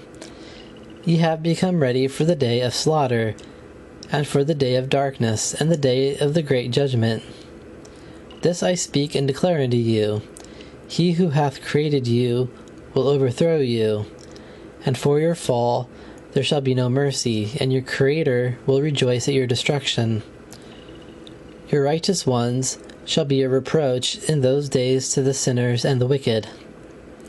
O that my eyes were clouds of water, that I might weep over you and pour forth my tears like clouds of water, and rest from the sorrow of my heart. Who has permitted you to hate and to transgress? Judgment shall overtake you, ye sinners. Fear not the wicked, ye righteous, for again will the Lord deliver them into your hands, that ye may execute judgment upon them according to your desires. Woe to you who shall be so bound by curses that you cannot be released from them, the remedy being far removed from you on account of your sins. Woe to you who recompense your neighbor with evil, for ye shall be recompensed according to your works. Woe to you, ye false witnesses, and to those who weigh out injustice, for suddenly ye shall perish. Woe to you, ye sinners, for ye persecute the righteous, for ye shall be delivered up and persecuted through oppression, and heavy shall its yoke be upon you. Wait and hope, ye righteous, for suddenly shall the sinners perish from before you, and ye shall have authority over them according to your will. In the day of the tribulation of sinners, your offspring shall be elevated and lifted up like eagles. Your nest shall be higher than that of the vulture. You shall ascend and enter into the cavities of the earth, and into the clefts of the rocks, forever like squirrels before the face of the oppressors. The sirens shall be blown over you, wailing like the buzzing of wild bees. Wherefore, fear not, ye that have suffered, for healing shall be your portion, and a bright light shall enlighten you, and the voice of rest ye shall hear from heaven. Woe unto you, ye sinners, for your riches make you appear like the righteous, but your hearts convict you of being sinners, and this fact shall be a testimony against you, as a record of your evil deeds. Woe unto you who feed upon the finest wheat, and drink the strength of the root of the fountain, and in your power tread down the humble. Woe unto you who drink water at pleasure, for suddenly shall ye be consumed and wither away, because ye have forsaken the fountain of life. Woe unto you who work unrighteousness, and deceit and blasphemy. There shall be a record of evil against you. Woe unto you, ye powerful ones, you who force the righteous with your power, for the day of your destruction is coming. In those days, on the day of your condemnation, many and good days shall come for the righteous. Believe, ye righteous, that the sinners will be disgraced and perish in the day of unrighteousness. Let this become a well-known fact for you, O sinners, that the Most High is mindful of your destruction, and the angels of heaven rejoice over your destruction. What will you do, ye sinners, and whither will ye flee on that day of judgment, when ye hear the voice of the prayer of the righteous? You are not like them who in this respect witness against you. Ye are companions of sinners. In those days shall the prayers of the righteous come up before the Lord, and for you the days of your judgment shall come. He shall read aloud regarding every aspect of your iniquity before the great Holy One. Your faces shall be covered with shame, and you will cast out every deed which is built upon unrighteousness. Woe unto you, ye sinners, who are in the midst of the sea, and on the dry land, whose records are evil against you. Woe unto you who gain silver and gold by unjust means, and say, We have become rich with riches and have possessions, and have acquired everything we have desired. Now then will we do whatsoever we are disposed to do, for we have amassed gold, our barns are full, as with water, and many are the good things in our houses. Like water shall your lies pass away, for your riches shall not endure, but it shall take off from you quickly, for ye have acquired it all unjustly, and ye shall be delivered up to a great curse. And now I swear unto you, to the wise and to the foolish, for ye have seen many things upon the earth. For ye men shall put on more adornments than women, and more colored garments than a virgin. In royalty and grandeur, and in authority, in silver, in gold, in purple, in honor, and in food, they shall be poured out like water. For this reason they are devoid of doctrine and wisdom, so they shall perish thereby together with their possessions, and together with all their glory and honor. Then in dishonor, in slaughter, and in great destitution, their spirits shall be cast into the furnace of fire. I have sworn to you, ye sinners, in the same manner that a mountain has not become a servant, nor a hill become a maidservant of a woman. Likewise, neither has sin been sent into the world, but it is men who have themselves invented it, and those who commit it shall come under a great curse. Slavery was not given to a woman, but because of the works of her hands, for it is not ordained that a slave should become a slave. It was not given from above, but it came about because of unrighteousness. Likewise, neither was sin given from above, but from transgression. Likewise, a woman was not created barren, but because of her wrongdoing, she was punished with barrenness. Childless shall she die. I have sworn unto you, ye sinners, by the Holy Great One, that all your evil deeds are revealed in the heavens, and that none of your deeds of oppression are covered and hidden. And so think not in your spirit, nor say in your heart, that ye do not know, and that ye do not see, that your sins are every day recorded in heaven in the presence of the Most High. From henceforth ye know that all your oppression wherewith ye oppress is written down, every day till the day of your judgment.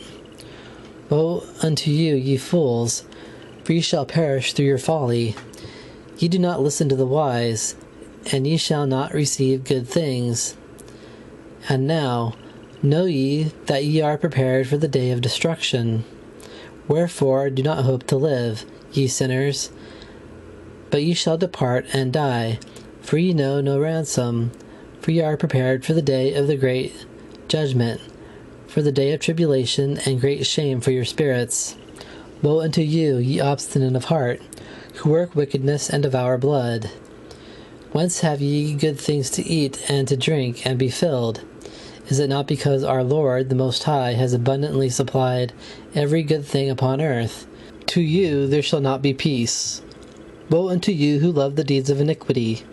Why do ye hope for that which is good? Know that ye shall be delivered up into the hands of the righteous, and slay you, and show you no mercy.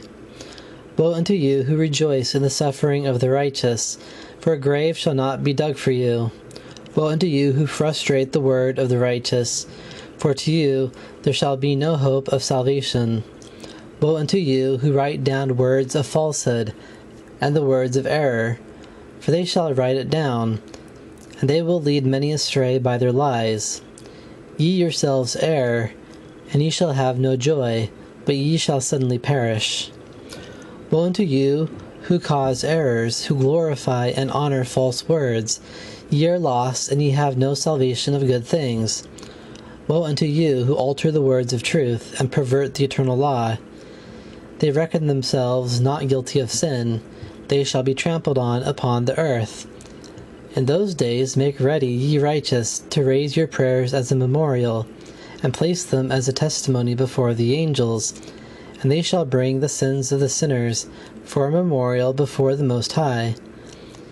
In those days the nations shall be confounded, and the families of the nations shall rise in the day of the destruction of sin. In those days they shall become pregnant, but they shall come out and abort their infants and cast them out from their midst. They shall also abandon their other children, casting their infants out while they are still suckling. They shall neither return to them nor have compassion upon their beloved ones. Again I swear to you, ye sinners, that sin has been prepared for the day of unceasing bloodshed. They shall worship stones and engrave images of gold, silver, and wood, and of clay. And those who worship evil spirits and demons, and all kinds of idols, even if not according to knowledge, they shall get no manner of help in them. They shall become wicked on account of the folly of their hearts. Their eyes will be blindfolded on account of the fear of their hearts, and the visions of their dreams will lead you astray. They shall become wicked and fearful through them. You and the lying works that ye have made in fashion of stone, ye shall perish together. In those days blessed are they who accept the words of wisdom, and understand them, to do the commandments of the Most High. They shall walk in the way of his righteousness, and not become wicked with the wicked, and they shall be saved. Woe unto you who spread evil to your neighbors, for ye shall be slain in Sheol. Woe unto you who make sinful and deceitful measures, who acquire worldly knowledge, for ye shall be consumed by it. Woe unto you who build your houses by the grievous labor of others, every part of which is constructed with the bricks and stones of sin. I tell you, ye foolish men, shall not have peace. Woe unto you who reject the foundations and the eternal inheritance of your fathers. A spirit of error shall pursue you, for there shall be no rest for you. Woe unto you who engage in oppression and give aid to injustice, slaying your neighbors until the day of the great judgment. For he shall cast down your glory. He will arouse his anger and destroy you by the sword, and all the holy and righteous shall remember your sins. In those days shall fathers be struck down with their children in one place, and brethren with their brethren shall fall dead, until a river shall flow from their blood. For a man shall not withhold his hand from slaying his sons, and his sons' sons, and the sinner shall not withhold his hand from his honored brother. From dawn till sunset they shall slay one another. And the horse shall wade up to his breast, and the chariot shall be submerged to its height in the blood of sinners. In those days the angels shall descend into the places of concealment.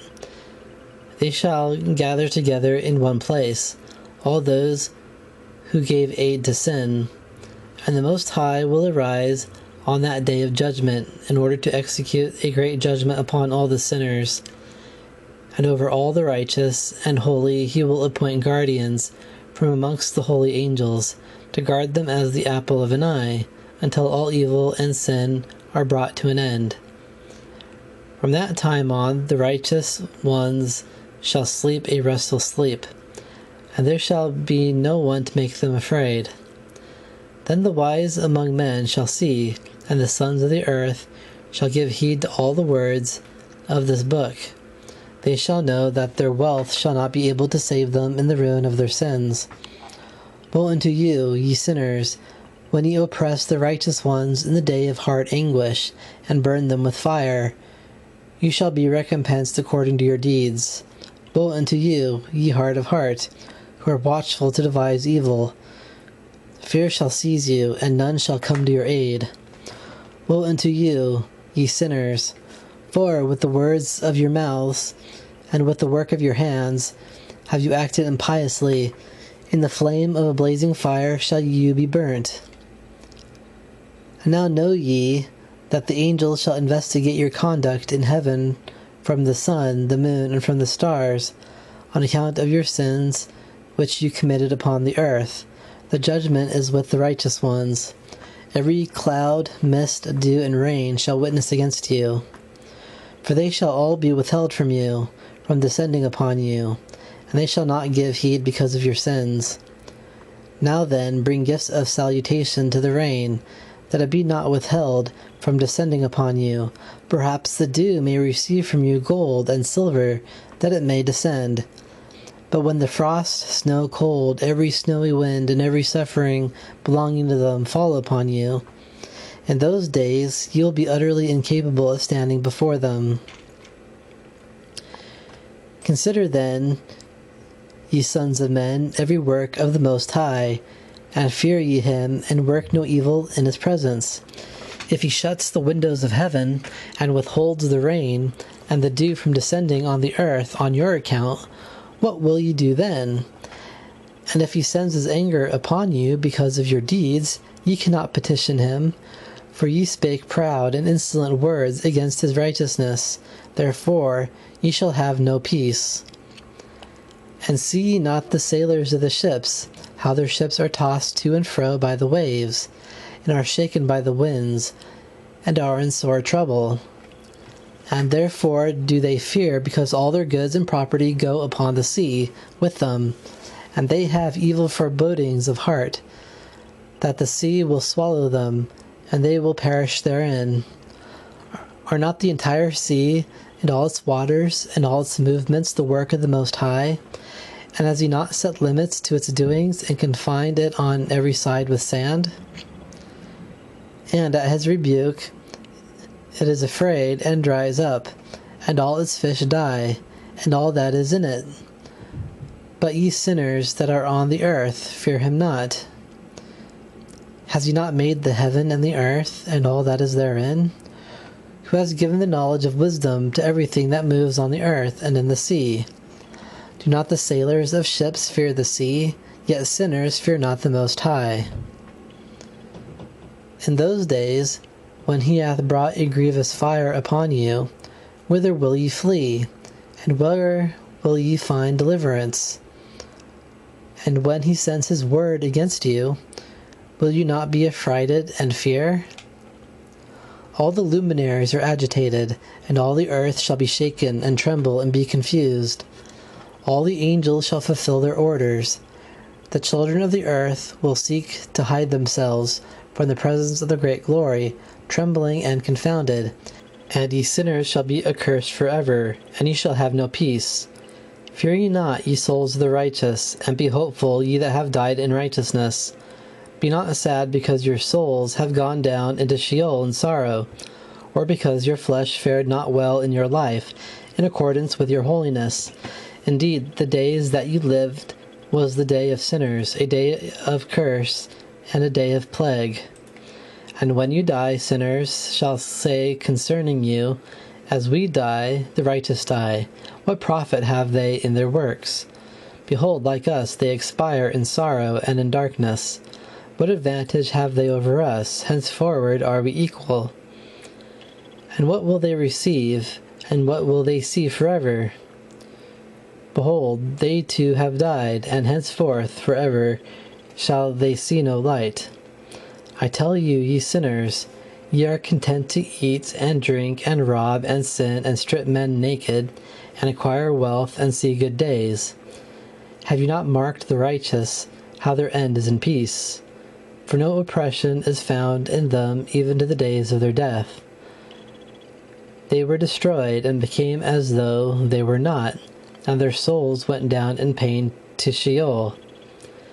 Now therefore I swear to you, the righteous, by the glory of the Great One, and by the glory of his kingdom, and I swear to you even by the Great One, for I know this mystery. I have read the tablets of heaven, and have seen the holy writings, and I have understood the writing in them, and they are engraved concerning you. For all good things and joy and glory are prepared for and written down for the souls of those who died in righteousness. Many and good things shall be given to you in recompense for your labors. Your lot exceeds even that of the living.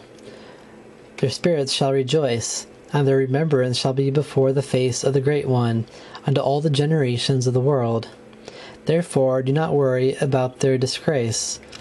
Woe unto you, ye sinners who are dead! When ye are dead in the wealth of your sins, they who are like you will say of you, Blessed are the sinners, they have seen all their days. They have died in prosperity and wealth, they have died in glory, and there was no judgment executed on them during their life. Know ye that they will bring your souls down to Sheol, and they shall experience evil, and great tribulation and darkness, nets and burning flame. Where there is grievous judgment shall your spirits enter, and the great judgment shall be for all the generations of the world. Woe unto you, for to you there shall be no peace. Say not in regard to the righteous and good who are in life, in the days of our toil, we have surely suffered hardships, and have experienced every trouble. We have faced many evil things, and have become consumed, and have become few, and our spirits small. We have been destroyed, we have been crushed, and we have found none whatsoever to help us with a word or otherwise. We have been tortured and destroyed, and could not even hope to see life from day to day. We hoped to be the head, and have become the tail. We have toiled laboriously, and had no satisfaction in our toil. And we have become food of the sinners and the oppressors. The lawless ones have made their yoke heavy upon us. They have exercised dominion over us, who detest and who goad us. And to those who hate us have we bowed our necks. But they have shown no compassion towards us. We desired to get away from them, that we might escape and be at rest, but found no place whereunto we should flee and be safe from them. Then, in our tribulation, we brought a charge against them before the rulers, and cried out against those who were devouring us. But they neither would pay attention to our cries, nor wish to listen to our voice. But they helped those who were robbing and devouring us, and those who made us few, and they concealed their injustice, and they did not remove from us the yoke of those who devoured us, and scattered us, and murdered us. They cover up our murder, and concerning the sinners, they do not remember their sins. I swear unto you, that in heaven the angels remember you for good, before the glory of the Great One. And your names are written before the glory of the Great One. Be hopeful, for aforetime ye have pined away through evil and affliction. But now ye shall shine like the luminaries of heaven, and ye shall be seen, and the gates of heaven shall be opened to you. Your cry shall be heard. Cry for judgment, and it shall appear to you. For all your tribulation shall be visited on the rulers, and on all who help those who plundered you. Be hopeful, and cast not away your hope, for there shall be a fire for you. For ye are about to be making a great rejoicing like the angels of heaven. Ye shall not have to hide on the day of the great judgment, and ye shall not be found as the sinners, and the eternal judgment shall be far from you for all the generations of the world. And now fear not, ye righteous, when ye see the sinners growing strong and prospering in their ways. Be not companions with them, but keep afar from all their injustice. For ye are to be companions with the hosts of heaven. And although ye sinners say, all our sins shall not be searched out and be written down, nevertheless they shall write down all your sins. And now I show unto you that light and darkness, day and night, see all your sins. Do not become wicked in your hearts, or lie, or alter the word of truth, or utter falsehood against the words of the Holy One, or give praise to your idols. For all your lies and all your wickedness are not for righteousness, but for great sin. And now I know this mystery. Sinners shall alter and write against the word of truth, and lead the many away. They will speak evil words and lie, and they will invent great falsehoods, and write out the books on the basis of their own words. And would that they had written down all the words truthfully on the basis of their own speech, and neither alter nor take away from my words, all of which I testify to them from the beginning. I know another mystery, that to the righteous and the wise shall be given books for joy, truth, and great wisdom. To them shall books be given, in which they shall believe and be glad over them, and all the righteous will rejoice to learn from them the ways of righteousness. In those days the Lord appointed them over the children of the earth to read and to testify with regard to them according to their wisdom, saying, Tell them about it, for you are to lead them, and you will receive your reward from all the children of earth, until I and my Son are united with them forever in the paths of uprightness, in their lifetime. And ye shall have peace. Rejoice, ye children of truth. Amen. After a time my son Methuselah took a wife for his son Lamech. And she became pregnant by him, and brought forth a child, the flesh of which was whiter than snow, and redder than a rose, the hair of whose head was white like wool, and long, and whose eyes were beautiful. When he opened them, he illuminated all the house like the sun. The whole house abounded with light. And when he was taken from the hand of the midwife, opening also his mouth, he blessed the Lord. Then Lamech his father was afraid of him, and fled to his own father Methuselah. And he said unto him, A strange child has been born to me. He is not human, but, resembling the offspring of the angels of heaven, is of a different nature from ours, being altogether unlike to us. His eyes are bright as the rays of the sun, his countenance glorious. And he looks not as if he belonged to me, but to an angel. I am afraid, lest some wonder should take place on earth in his days.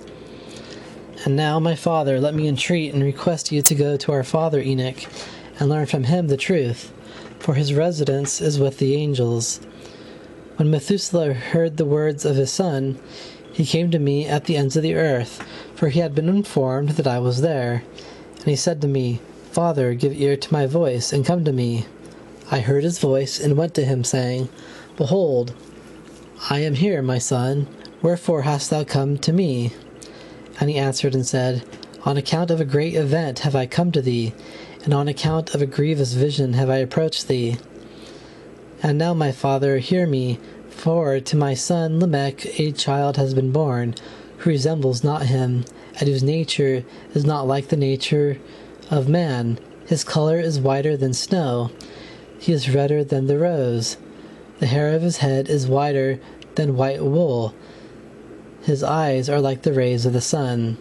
And when he opened them, he illuminated the whole house.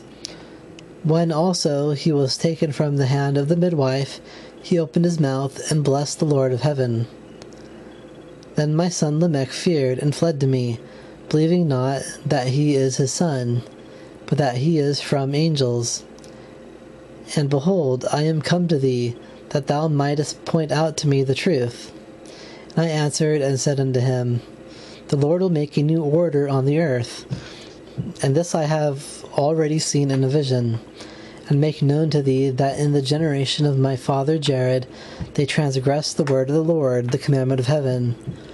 Behold, they commit sin and transgress the law, and have united themselves with women, and commit sin with them, and have married some of them, and have begot children by them. And they shall produce on the earth giants, not according to the Spirit, but according to the flesh. A great destruction, therefore, shall come upon all the earth. A deluge, a great destruction, shall take place for 1 year. This child which is born to you shall survive on the earth, and his 3 sons shall be saved with him. When all mankind who are on the earth shall die, he and his children shall be safe.